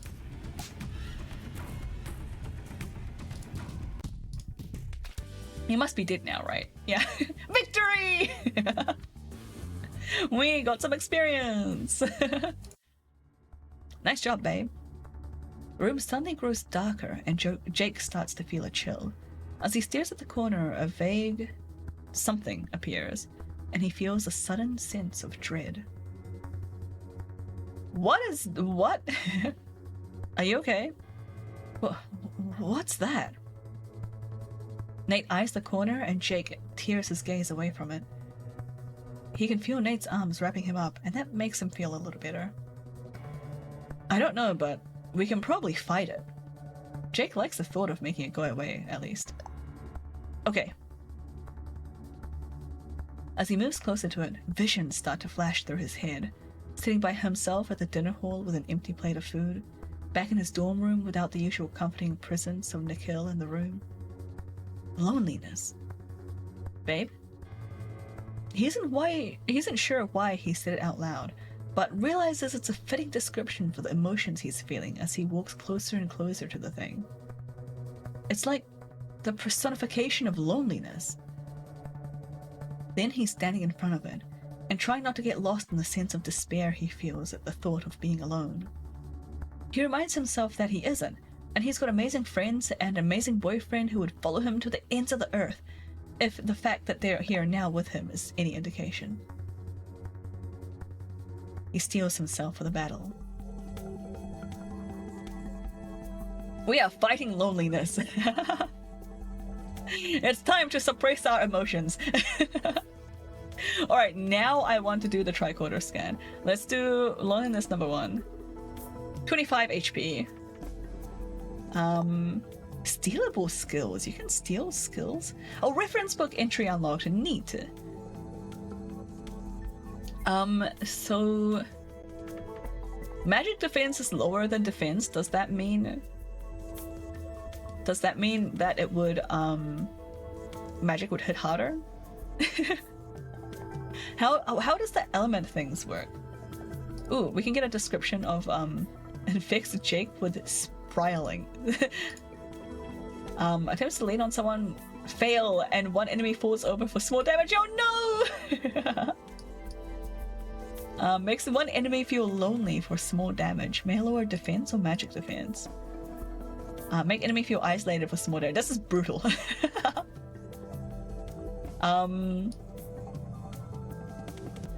Reference, yeah, okay. What, character info, detailed skill info? View stats? No, wait. What's like the type interactions? Anyway. I guess I'll do... what's a red laser? Fires a red laser at one enemy for average damage. That sounds better, right? It uses an SP. Let's do it. Critical! There's an elemental affinity chart somewhere? Okay. Sounds like a problem for later. We killed loneliness 1 already. Stream of water. And opposite of those for resistance. Alright. Wait, so nature is weak to fire. Fire is weak to water. Water is weak to earth, and earth is weak to nature. What about like void and stuff? Which one's this? Is this earth? It's earth, right? I want to scan this plate. This one's nature. 35 HP. More susceptible to physical attacks, I guess. Void isn't weak or resistant to anything. Okay. Handgun shot. I guess I kind of like concentrating everything on like one thing. So yeah, maybe I'll just do that. Stream of water.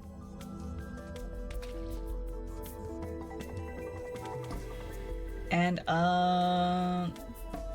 should I do some more pew pew? Let's do some more pew pew on this one. I feel like we almost like one-shot it last time, right? Shielded! Oh, that's what that symbol was. I should have paid attention. It got rid of the shield though. Maybe I can hit it next time.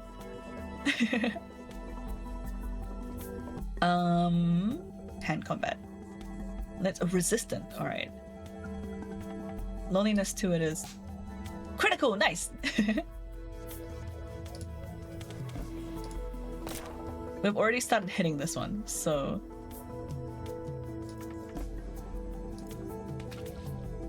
What's this bar that's filling up? What's it doing? What is that?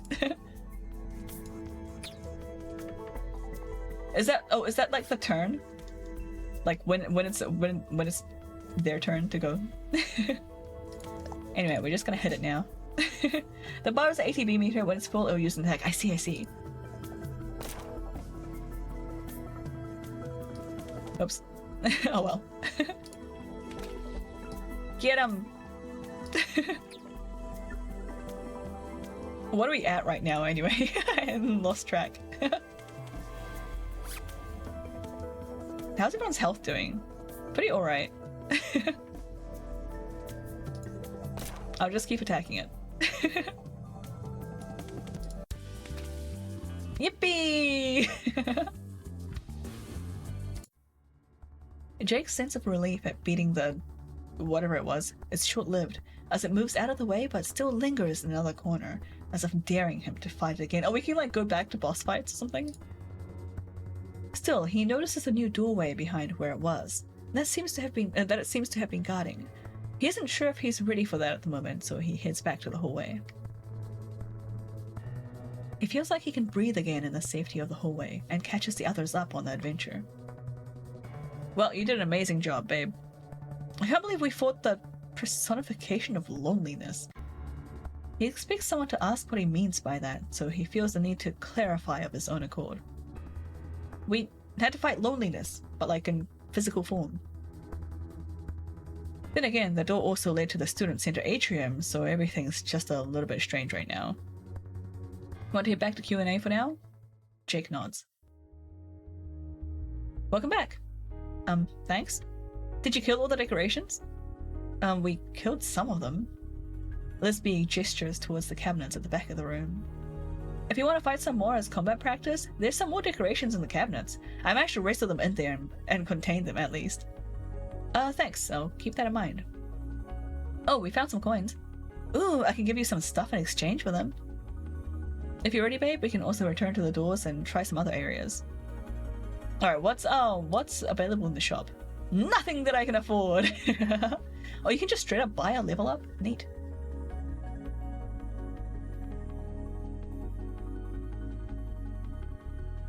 Yeah, I only have 20 coins. A reference monster compendium. I started a new game, Foundation. I'm already tilted about the camera controls. Oh no. What Foundation, is that related to Isaac Asimov's Foundation, or is it just something why did I click this? Is it just something completely different? So what now? I think our quest, if you will, is fairly straightforward. We have to fight our way through everyone's fears behind each of these doors. That sounds really scary. All of us will be here to help you, babe, whether by fighting at your side or just providing moral support. Okay, I guess. It's a medieval village building game! Oh, that sounds fun! I like those sorts of games. I don't end up playing them for very long, but I have a lot of fun in the early game. Okay, I guess. Why don't you pick which door we go through next? Seems like there was more to do behind your door, or we can try someone else's door. Oh, remember that you can save your game. See, I saved my game. Yeah, there's a save button when you're selecting a room from the hallway. Is this like the only time I can save? Can I also save from the menu? Oh, that makes sense. If you're not happy with the way combat feels, you can also customize aspects of it. You can change settings in the preferences menu. Alright. You can only save from the hallway. Alright, good to know. If you want to know what each setting does, click the help button next to the combat UI. Alright. Okay, that makes sense. Alright, save game. Empty slot.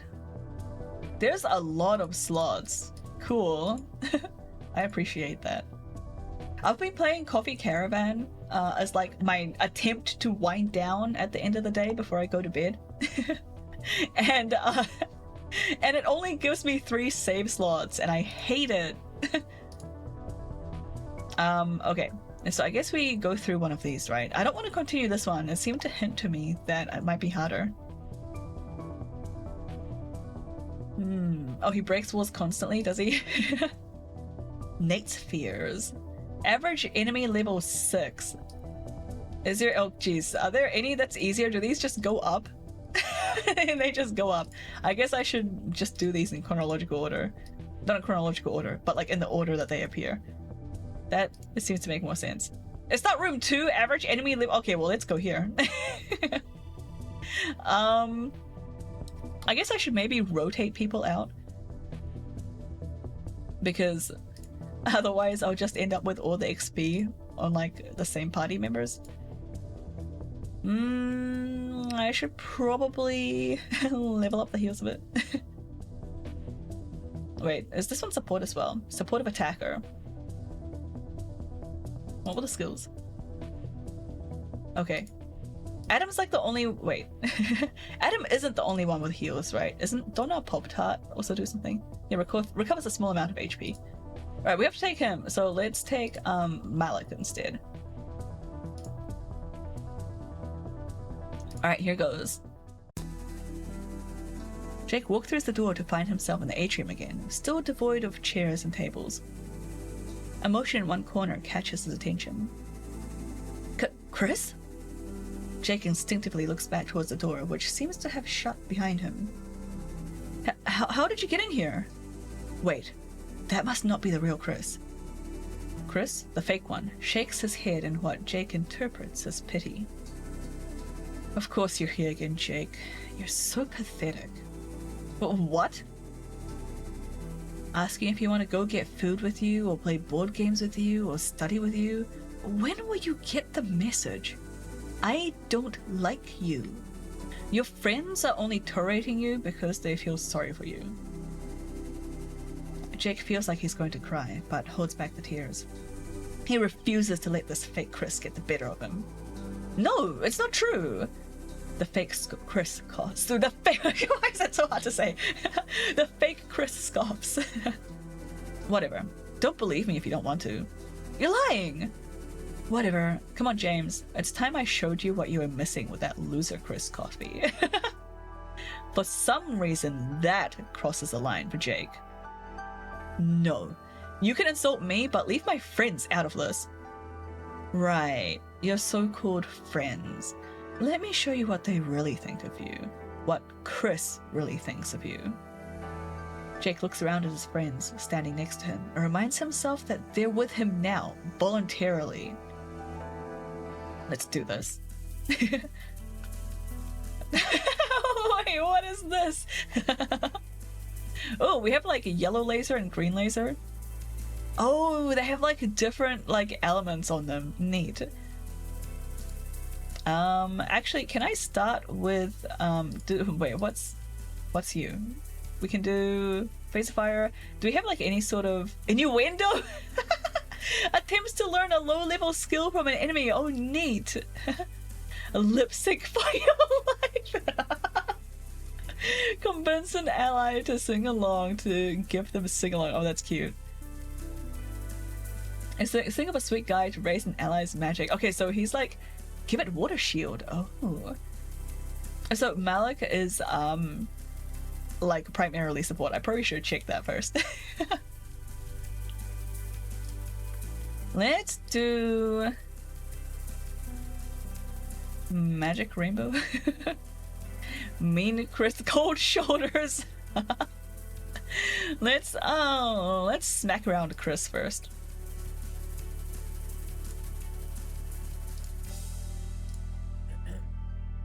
Learn disdainful frown. I love it. Dan doesn't have any like underwear in this in this chibi one. Phaser fire. It only does 1 damage. Water shield. What is singing along? What does that mean? Can I do something here?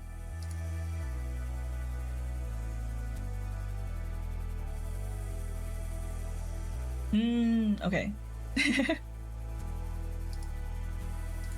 I will shield. Can I shield myself? I have like the lowest health.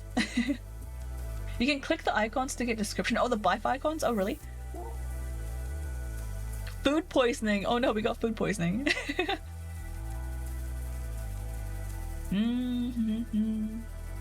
Fire. Green, yellow. What should I shoot with? Maybe this one. 20 damage. Yay. I can't use disdainful frown because I don't have the SP. Maybe I can steal some cold food skills. Learned lumpy food. We only did 1 damage to Mean Chris with the Spacer Fire. So maybe I'll shoot at cold food 1. Weak! That means it was weak to it, right? It still only hit it for 1.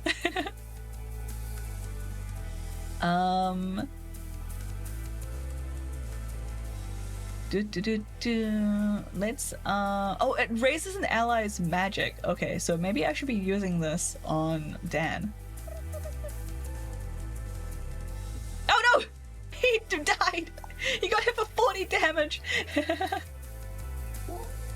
I just buffed him! Come on! Probably because he wasn't wearing any protection. Like he was naked. You mean SP? That's what it said in the description. So I thought maybe, but SP is still 1, so maybe I'm just wrong.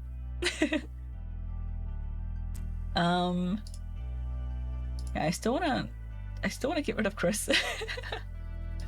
I'm just gonna focus everything on Chris. I don't have enough damaging attacks. I think I'm screwed. Ow.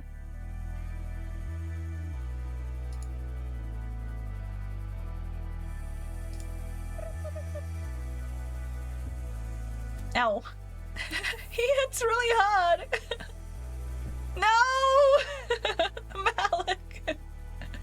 I'm so dead. Maybe I'll try like a yellow laser. Fake Chris's element matches real Chris's element, Earth. So he's weak to nature green. Oh, okay. Let me use the green laser then. I couldn't remember what his element was. No, he's weak to water. Oh, god damn it. We'll just try this anyway. Oh, weak 40. Alright. Oops, what did I click on?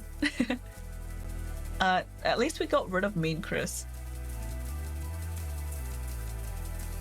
Set up a dampening field around 1 enemy to reduce its magic. I can't remember what's been hitting me.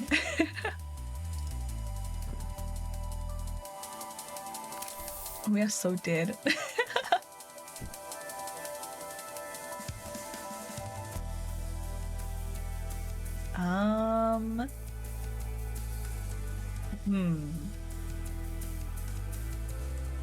I don't know what would hit the plates. I have 3 SP. I might as well spend them. 27, yeah. Phaser fire has not been going great on the cold food, so maybe I just use cold shoulders on there. Resistant one, damn it. Green lasers seem to work well for cold food, right? Yeah, okay, maybe we can do this.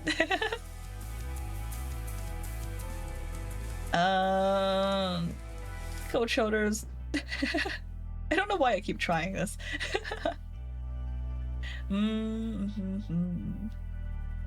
Let's try a yellow laser, maybe? 46, yeah! I'm out of SP now, though.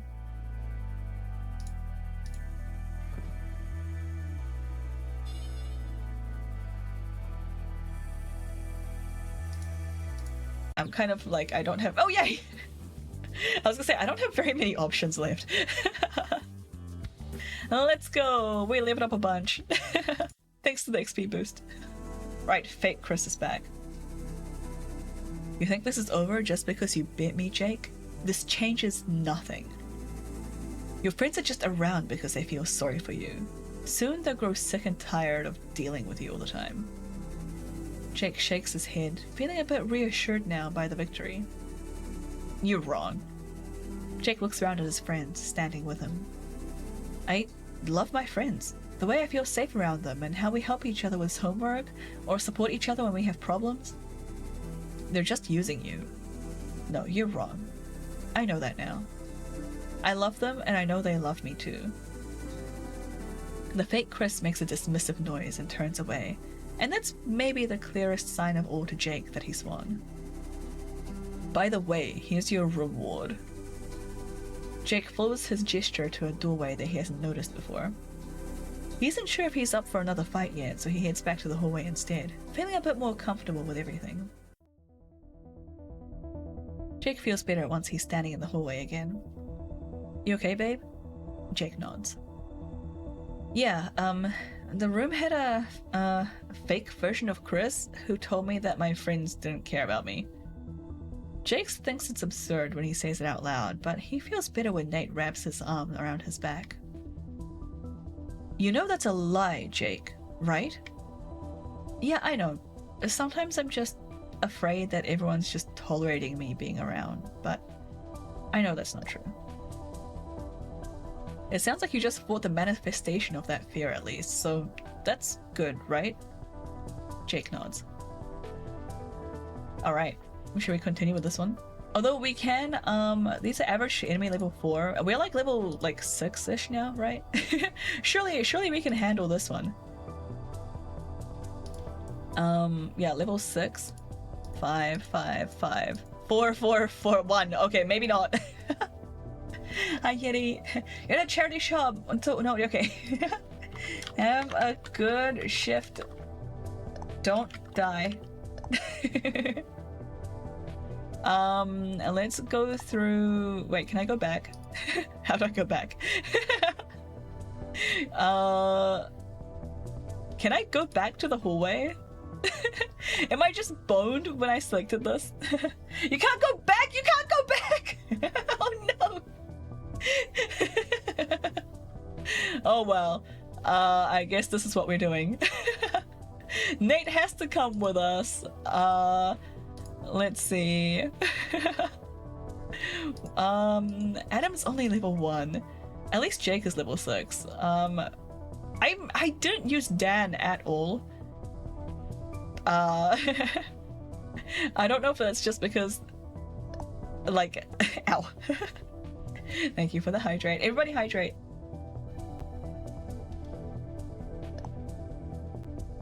I'll hydrate in a bit. Good.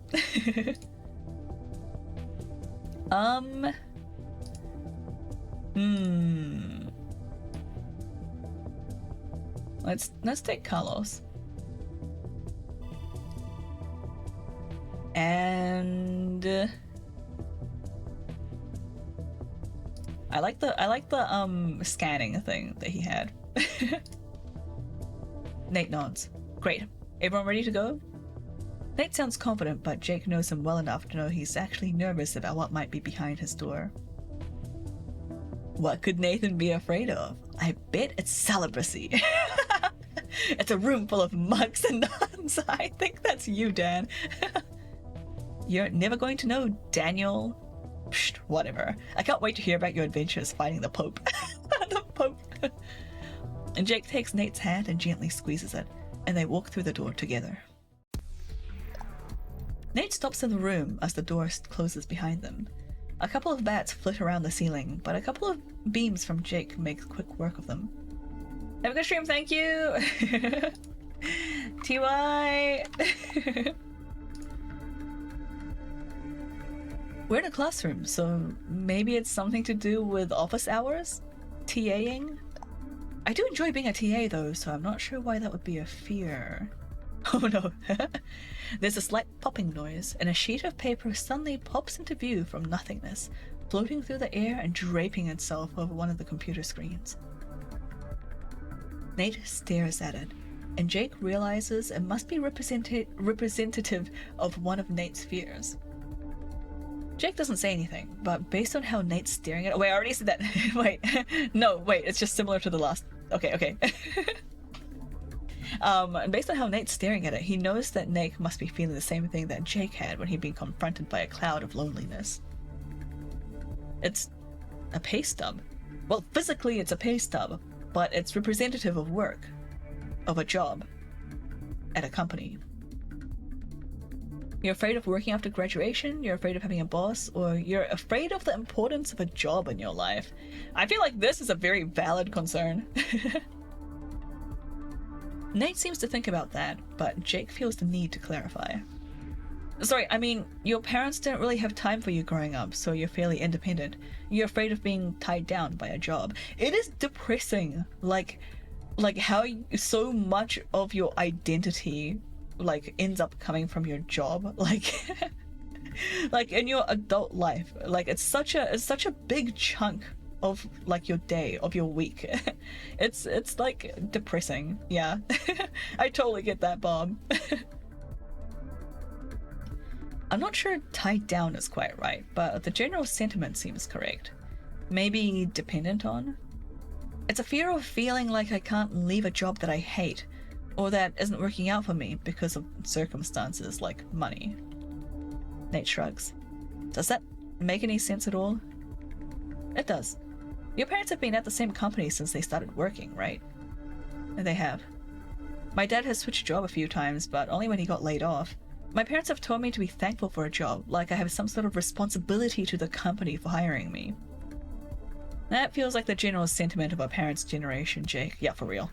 Pensions and being rewarded for dedicating your life to a company, literally and all. They don't even do that anymore.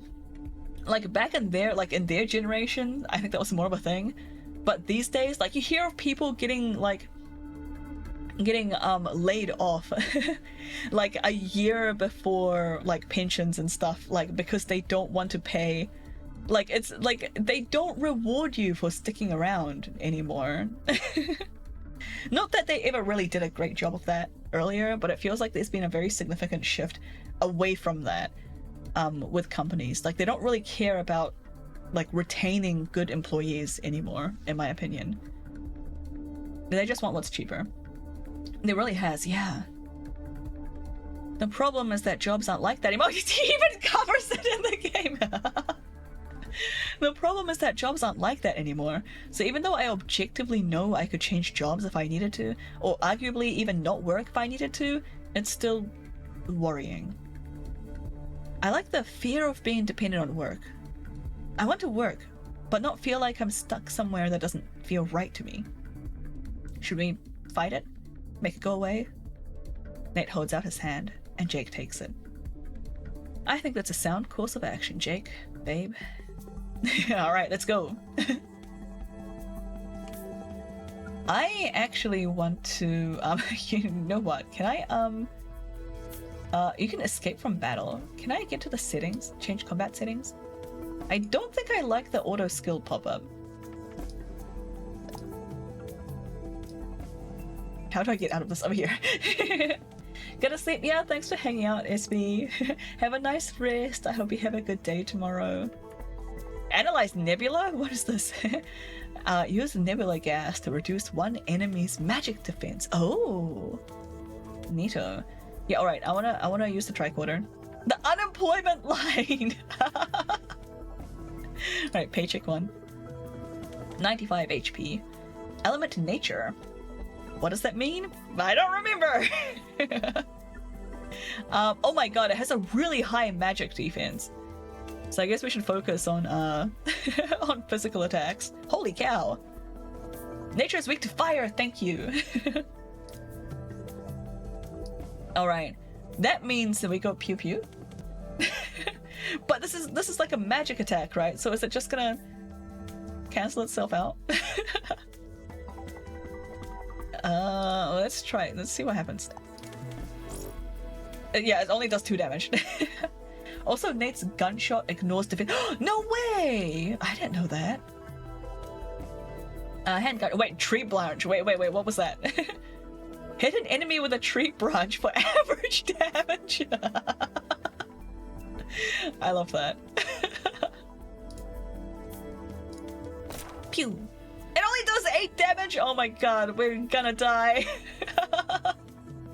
Splash 1 enemy with cold water for average damage. All right, let's splash the chick. 42 damage. That's more like it. Ow. Everyone's wailing on Nate. Oh no, look at all his status effects. Unit is uncontrollable and will randomly attack one target with a physical attack on its turn. Loses SP every action. Unit is targeted for all single target skills. Oh well, okay. Oh no. Nate, just wait for it.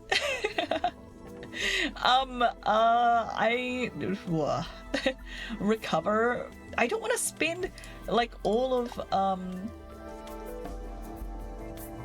I don't want to spend all of what am I trying to say? I don't want to spend all my turns just protecting Nate, because then I'll just never kill the enemies. Use unemployment. Go to bed. Wait.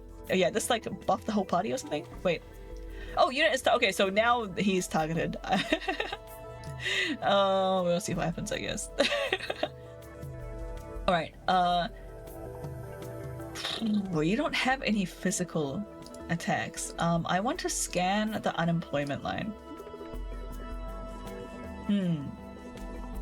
What is this? I can't be. Frowns dismissively at the enemy for 1 damage, melee, or speed. Okay. Element is void. Alright, so I guess I might as well hit this one then.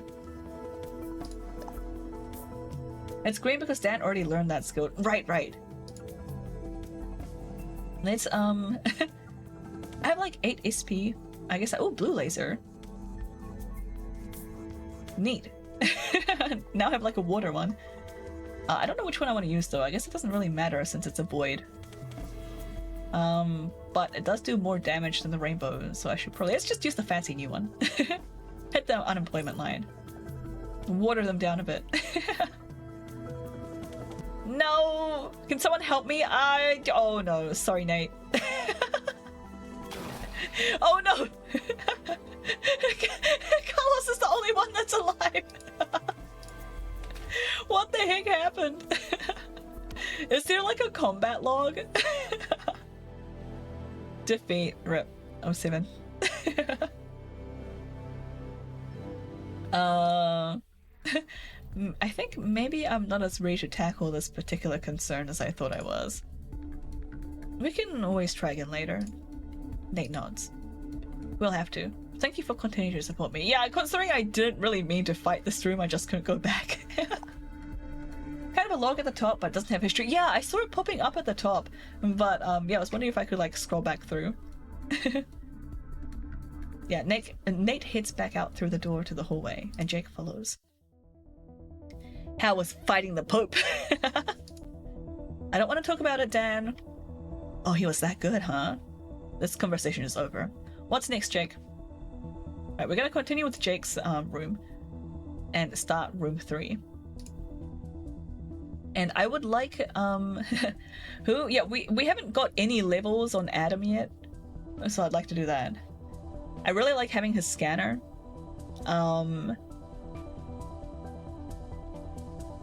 Yeah, let's just do this. I like having him for physical attacks as well. Jake's hand rests on the doorknob, but he hesitates. The first room was loneliness. The second room was friendship? At least my fears about my friends. Fears about losing my friends, or not having friends, or something like that. He looks over at Nate. What if this room is you? Nate smiles at him, and it's reassuring somehow. I'll be right beside you the entire time, babe. I love you, and I mean that. I'm not going to let some imposter tell you otherwise. I'm really curious.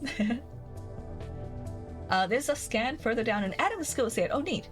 I forgot at what level. But until then, Chris is the only person who can scan. Got it. Or if it's not you, what if it's worse? Babe, you're strong. You can do this. Jake nods, taking a deep breath before turning the handle and walking through the door. I really have to pee, but I don't want to take a break because my throat is getting sore, so I should just stop stream soon. We'll do this room and like the necessary text after it, and then I might go raid out. Jake walks through the door to find himself in Dan and Nate's room, and even just the location is making him nervous already. I forgot to take my pills! Damn it. Okay, well, I definitely have to end soon. Even just the location is making him nervous already. Yeah. It'll be okay, babe. You should do Jake's final room. The final boss is fun. Is that like room 5 or something? Wait, which... How far away is that? It'll be okay, babe. Nate's hand rests reassuringly on Jake's shoulder as he looks around the room with bated breath. Room 4? Okay. Yeah, alright, we can do one more room. You're in room 3 right now? Yeah, we can... Yeah, let's complete all of Jake's rooms. In that case, I'm gonna take a break right now. I really have to pee. My throat is sore, and I forgot to take my pills earlier, so I'm gonna go and do that. So I'll run a 6-minute break. Take this chance to hydrate as well. Take any meds that you may have forgotten to take. Don't forget about your laundry. Go to the toilet, maybe grab a snack. I'll see you guys back here in 6 minutes.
Welcome back, guys. We are about to face our fear of what I am assuming, based on this room, is maybe anal penetration. Welcome in. Hope you guys are doing well. Hope you all went to the toilet and, you know, did all that good stuff. It's the bedroom! Come on! Anyway, this isn't actually an 18+ stream, so I shouldn't say that. It's funny that you say that because Jake is actually asexual, so yes! That actually does sound like a very legit fear. Alright. Nate's hand rests reassuringly on Jake's shoulder as he looks around the room with bated breath, his heart feeling like it's in his throat. However, the room seems to be empty.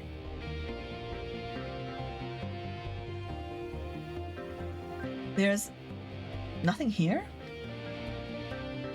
There's nothing here, just like there's nothing between the two of us. Oh! It's fake Jake! Wait, not Jake, fake Nate. Jake turns in the direction of the voice, watching in horror as the mist coalesces into a copy of Nate, standing on one side of the room, leering at him. I just really liked how Jake and fake rhyme, damn it. Nate's hand, the real Nate, squeezes Jake's shoulder. Remember, Jake, he's not real. Go away! Jake starts to summon a rainbow to attack, but the fake Nate just laughs. Nuh-uh, you're skipping ahead to the fun part. There's someone else here who wants to talk to you. Or should I say, someone's else. No, maybe not say that. We're so disappointed in you, Nat. Auntie? Jake looks around the room, but the voice seems to be coming from everywhere. Even without seeing her, he immediately recognizes the sound of her voice. You're our only child. How am I going to have grandchildren now? Oh my god, I hate this argument. I hate it when people's parents get butthurt about grandchildren. Like, freaking grow up. Mom? You disappoint them, Jake. Just like you disappoint me. Just like you disappoint everyone who's ever loved you in your life. You never disappoint me, Jake. We may have an unconventional relationship, but I love it and I love you. The fake Nate shrugs. For now. These are so brutal, Bob. What the hell? No, you don't speak for me, and if you're lying about that, you're lying about Jake's relatives too. Your relatives thinks you're the perfect son, Jake. Smart, top of your class. They think you're going to graduate and get a high-paying tech job and get married to a woman and have kids. But you know none of that will happen. You're one bad test away from failing your classes. You're not going to get hired anywhere. You like men, and they're going to feel betrayed when they find out the truth. Jake, you know this isn't true, right? You're one of the hardest working people I know. You're smart. You're going to get an amazing job when you graduate with Hannah and Nikhil. Am I pronouncing that right? But as for being gay, I know you're close to your family and you care what they think, but you can't let your happiness be contingent on what they think. You deserve to be happy. You make me happy. I think I make you happy. If your relatives aren't okay with that, we'll deal with it together. That's right, excellent. I've already forgotten how I pronounced it. That helps, and Jake takes Nate's hand in his and squeezes. Nate smiles at him. Now, what do you say we show this guy how much we love each other? Or like with his auntie watching? The fake Nate grins. Whatever you say, I'll just show you how wrong you really are. Alright, let's go. Oh no. Alright, Chris, scan him. Wait, what's this? Disarming strike. Small damage, remove a random positive effect. Oh, neat. Alright, I wanna scan Mean Nate. Magic hits harder. Element is nature. What does that mean again? If it's nature, then it's susceptible to fire, right? Yeah. Weak to fire, okay. That seems like we should do a red laser to mean Nate's face, meanie. Yeah! I forgot how much HP he had. Oh well. And maybe... whack him with a tree branch. That sounds like fun. Let's do that. Get out of here. And then Adam can do something. Everyone's at full health. Health tips. Sharing health tips gives one ally HP regen. Neat. Who should I give the regen to? Maybe Chris. He has the lowest HP, but Jake isn't that far behind. I feel like Jake might be the better option.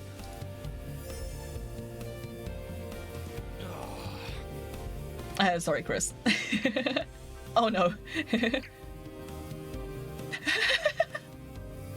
Oh no, Nate is always getting hit. Alright, what can we do here? Nobody has any positive effects right now, right? No, they don't. Maybe... Ooh, we could reduce the magic defense. That'll make the rainbow pew pew hit harder, right? Wait, are the lasers, can I look at their... There we go. The lasers are magical, right? Not physical. So, we can reduce the magic defense on Nate. Pew! The lasers are magic, yes, got it. Alright, real Nate. Maybe it's time we beat up the beat up the relatives. Week 51. Oh, nice. Adam, let's give you... Let's give Nate some health regen. I like regen. 29, ow. Oh, critical, dang! Oh no, Chris! I still wanted to scan the relatives. Oh wait, I think I already scanned the relatives. I can't remember. Oh well, it's okay, Chris. Chris did his job. And of course he's... Oh, there's another one. Shooting stars. Deals small damage to all enemies. Oh, nice. How much HP does Mean Nate have? Maybe it's worth doing this. Yeah, screw it. Let's do it. Oh, we killed one of the relatives. We can get some free food at their funeral later. Let's heal Nate. Only does 10. Oh no. Yeah, let's hit the concerned relatives with a tree branch. Excellent. Thanks for the quote. All right, let's get rid of you, Mean Nate. Get out of here. And then we'll heal Nate some more. And then Nate can we're out of SP, but we can still shoot the relatives. No! Adam, I didn't realize Adam's health was that low. I'm like really bad at noticing people's health when okay, so this was week 2 ... This is a void. Should I just magic rainbow them? I'll just magic rainbow them. Does that work? It's a 5. Okay.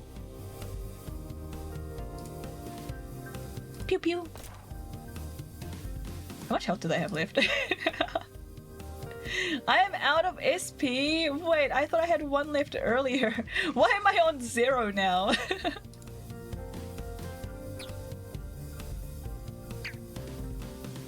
Ow. We did it! Yippee! I must admit I'm surprised you managed to beat me, but this means nothing and changes nothing. You realize that, right? We make a good team, Jake. In all things, not just fighting. You made a good team. It's not gonna last. Nothing is going to last for you in love, Jake. The words hurt, but there doesn't seem to be as much bite behind them this time, and Jake shakes his head. I think you're verbalizing my fears about Nate and about my family, because that's what you're supposed to do. But I know you're wrong. Maybe not about my relatives, but you're wrong about Nate. Jake turns to Nate, who smiles at him. And even if you're right about my relatives, I have Hannah, I have Chris, I have Nikhil, and everyone who's here with me in the hallway supporting me. Yeah, I found family. I can't change who I am, but I think you're representing my fear of losing those I love, and I'm not afraid of that anymore. The fake Nate stares at him for a bit, then shrugs. Whatever. That wardrobe over there is actually a door, like Narnia or whatever. Do what you will. He disappears again in a cloud of mist, and Jake lets out a breath he didn't know he'd been holding. If you don't mind my saying so, that's quite a strong statement coming from you, babe. Maybe. But you being here with me makes me feel I can, do anything, if that isn't unfair to you. Not at all. I'm glad, babe. I always want to support you in everything. Nate gestures to the wardrobe, including whatever is behind that door. Jake nods, staring at the wardrobe, but deciding that he needs to take a breather before he tackles whatever is coming next.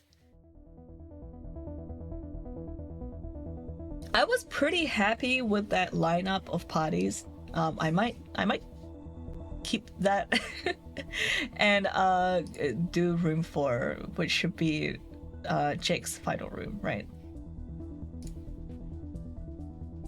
Loneliness, friendship, love. I don't know what's next. Well, what else are you afraid of? A lot of things. Maybe it'll be spiders or something then. I cannot wait to see Dan's room. Not helping Dan. You know I'll be right beside you no matter what's in that room, right? Jake nods and takes a deep breath and walks through the door. The game room? Jake looks around before realizing someone's standing at the DDR machine. It's fake Jake! Hello, Jake. You know by now that this is an RPG, so what would be more appropriate for a final boss than fighting yourself, as a metaphor for finally vanquishing your fears once and for all? Of course, the only vanquishing that's going to happen here is you. You've worked through your fears with your friend's support, but I'm going to show you that the only person you can really rely on in the end is yourself. And when it comes down to it, you don't have what it takes. Yeah, I believe in myself now. But I'm gonna show you how right I really am. Alright, let's go! Ow! He hits me immediately for 120 damage? Are you serious? What the hell? I guess I'll scan Jake. Element Void. Magic defense is much lower. Holy crap, way lower. Okay. Let's do that. God, it's scary though. He hits so hard. Holy cow. Ooh, long nap. Average amount of HP and removes all of its negative effects. Nice. Ounce of prevention. Increases all allies' magic defense. Phibology. What a fun word. Chicken enemy's blood to cause small but fixed damage. Oh, interesting. I like fixed damage mechanics. Let's crap. I don't wanna send an ally to sleep. Does long nap take Jake out of battle? Fixed damage here means ignores defense. Oh, I see.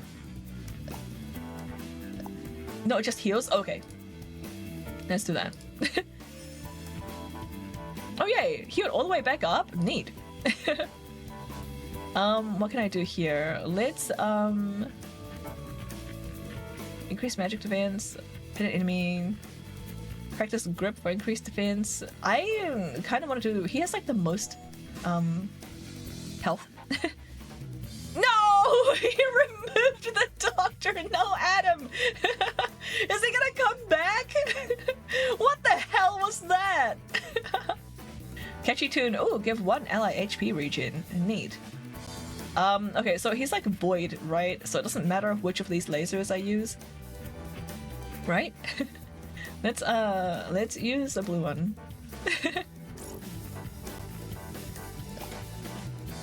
Analyze nebula, reduce magic defense. It's already pretty low. Small damage, remove random positive effect. Hit one enemy for small damage. I don't have a positive effect on him, right? Yeah. Let's just do hand combat, I guess. Wait. Yeah, these are both physical. Let's just do hand combat. 1 damage weep. All the final bosses have a gimmick that ties back to the character's personality and fears. Neat.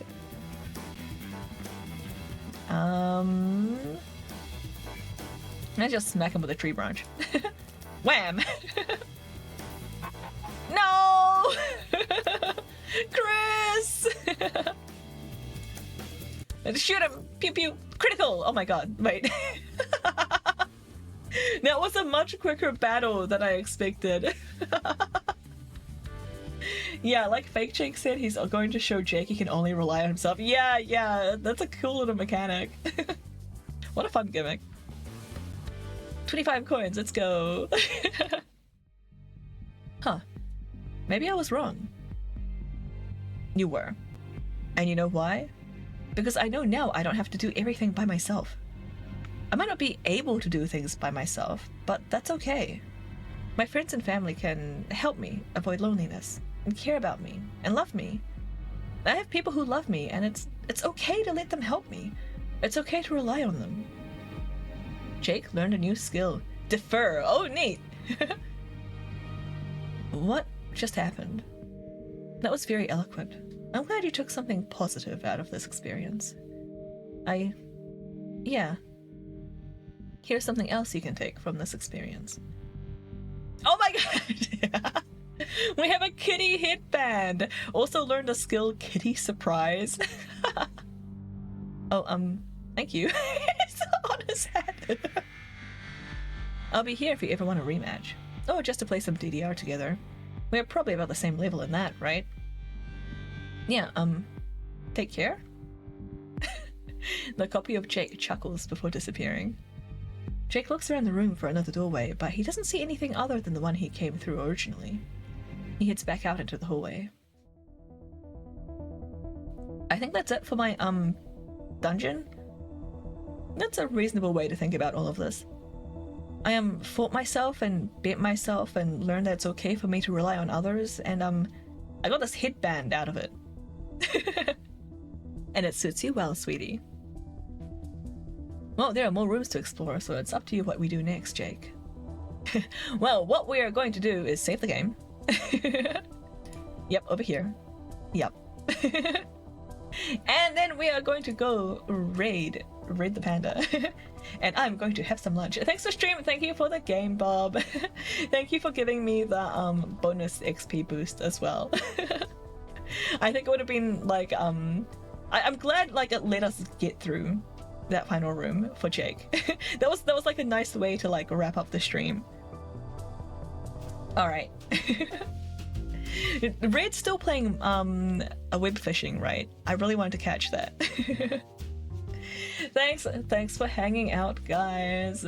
Bob, thanks again for the game. If you guys have not already checked out Bob's games, please take a peek. There's lots of other games there too as well. This is like the only like RPG one though, right? The rest of them are like visual novels.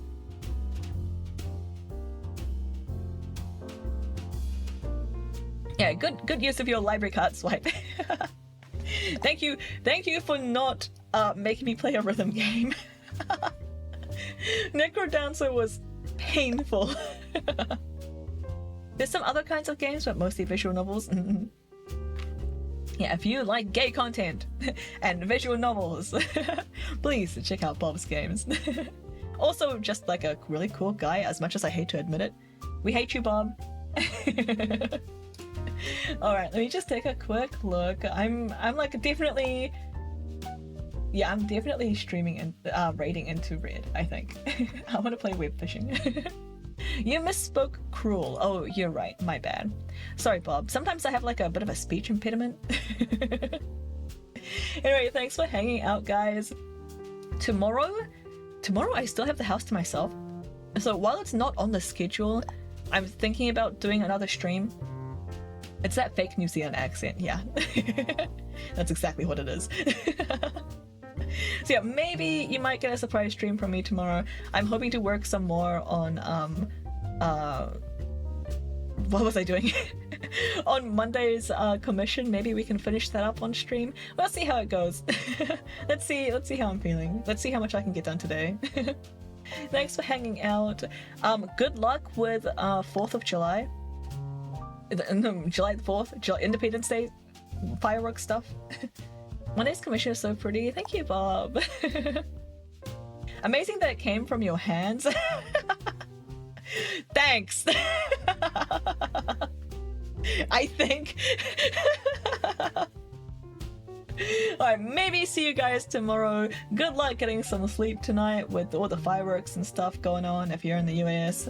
I feel so sorry for your dogs. Please comfort them if you have one. Go over to your neighbors and comfort your neighbors' dogs too if you don't have one. Thanks for hanging out. Thanks for being here. Thanks for chatting. Thanks for lurking. Thanks for if you're watching the VOD, thanks for that too. Yeah, thanks. I'm gonna stop talking. My throat is sore. I have to pee again. Being pregnant sucks. I like literally just went. It's not fair. I need like a catheter. Anyway.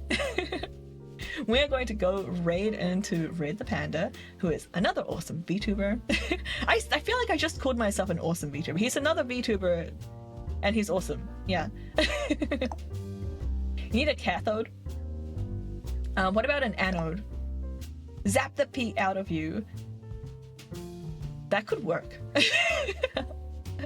I feel like if you use electricity to like shock the muscles around the bladder into contracting, like that would kind of technically zap the pee out of me, right? I feel like that would work. I'll ask Sleepy about that later. Anyway, thanks for hanging out. Maybe catch you tomorrow. Good luck with fireworks. If I don't see you, then enjoy your weekend. Wear waterproof underwear. I already am. That's actually a thing. Would that be better or worse? Oh no. What? Yeah, okay. Yeah, maybe this is TMI. I'll DM you.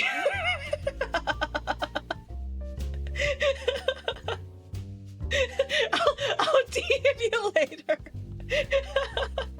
I won't talk about it on stream. Maybe that's too much even for me. You're an automatic. Yeah, that. Alright, thanks for being here. I'm gonna shop and leave.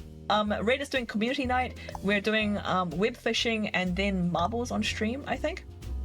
So yeah, let's come hang out with him for that. Thanks for the outro. I feel like I'd rather have absorbent underwear if I was going to expel pee by zapping my bladder. I think you might be thinking of diapers. Anyway, have a good evening, have a good afternoon. If you haven't had dinner yet, enjoy dinner. Thanks for being here. Don't forget to join the Discord, unlock emotes, last redeem, all that usual stuff. And thanks for playing Bob's game with me. Yeah, see you later, yeah. Stay safe, everyone, stay sane, and stay silly, and I'll see you all later. Stay fresh, cheese bags.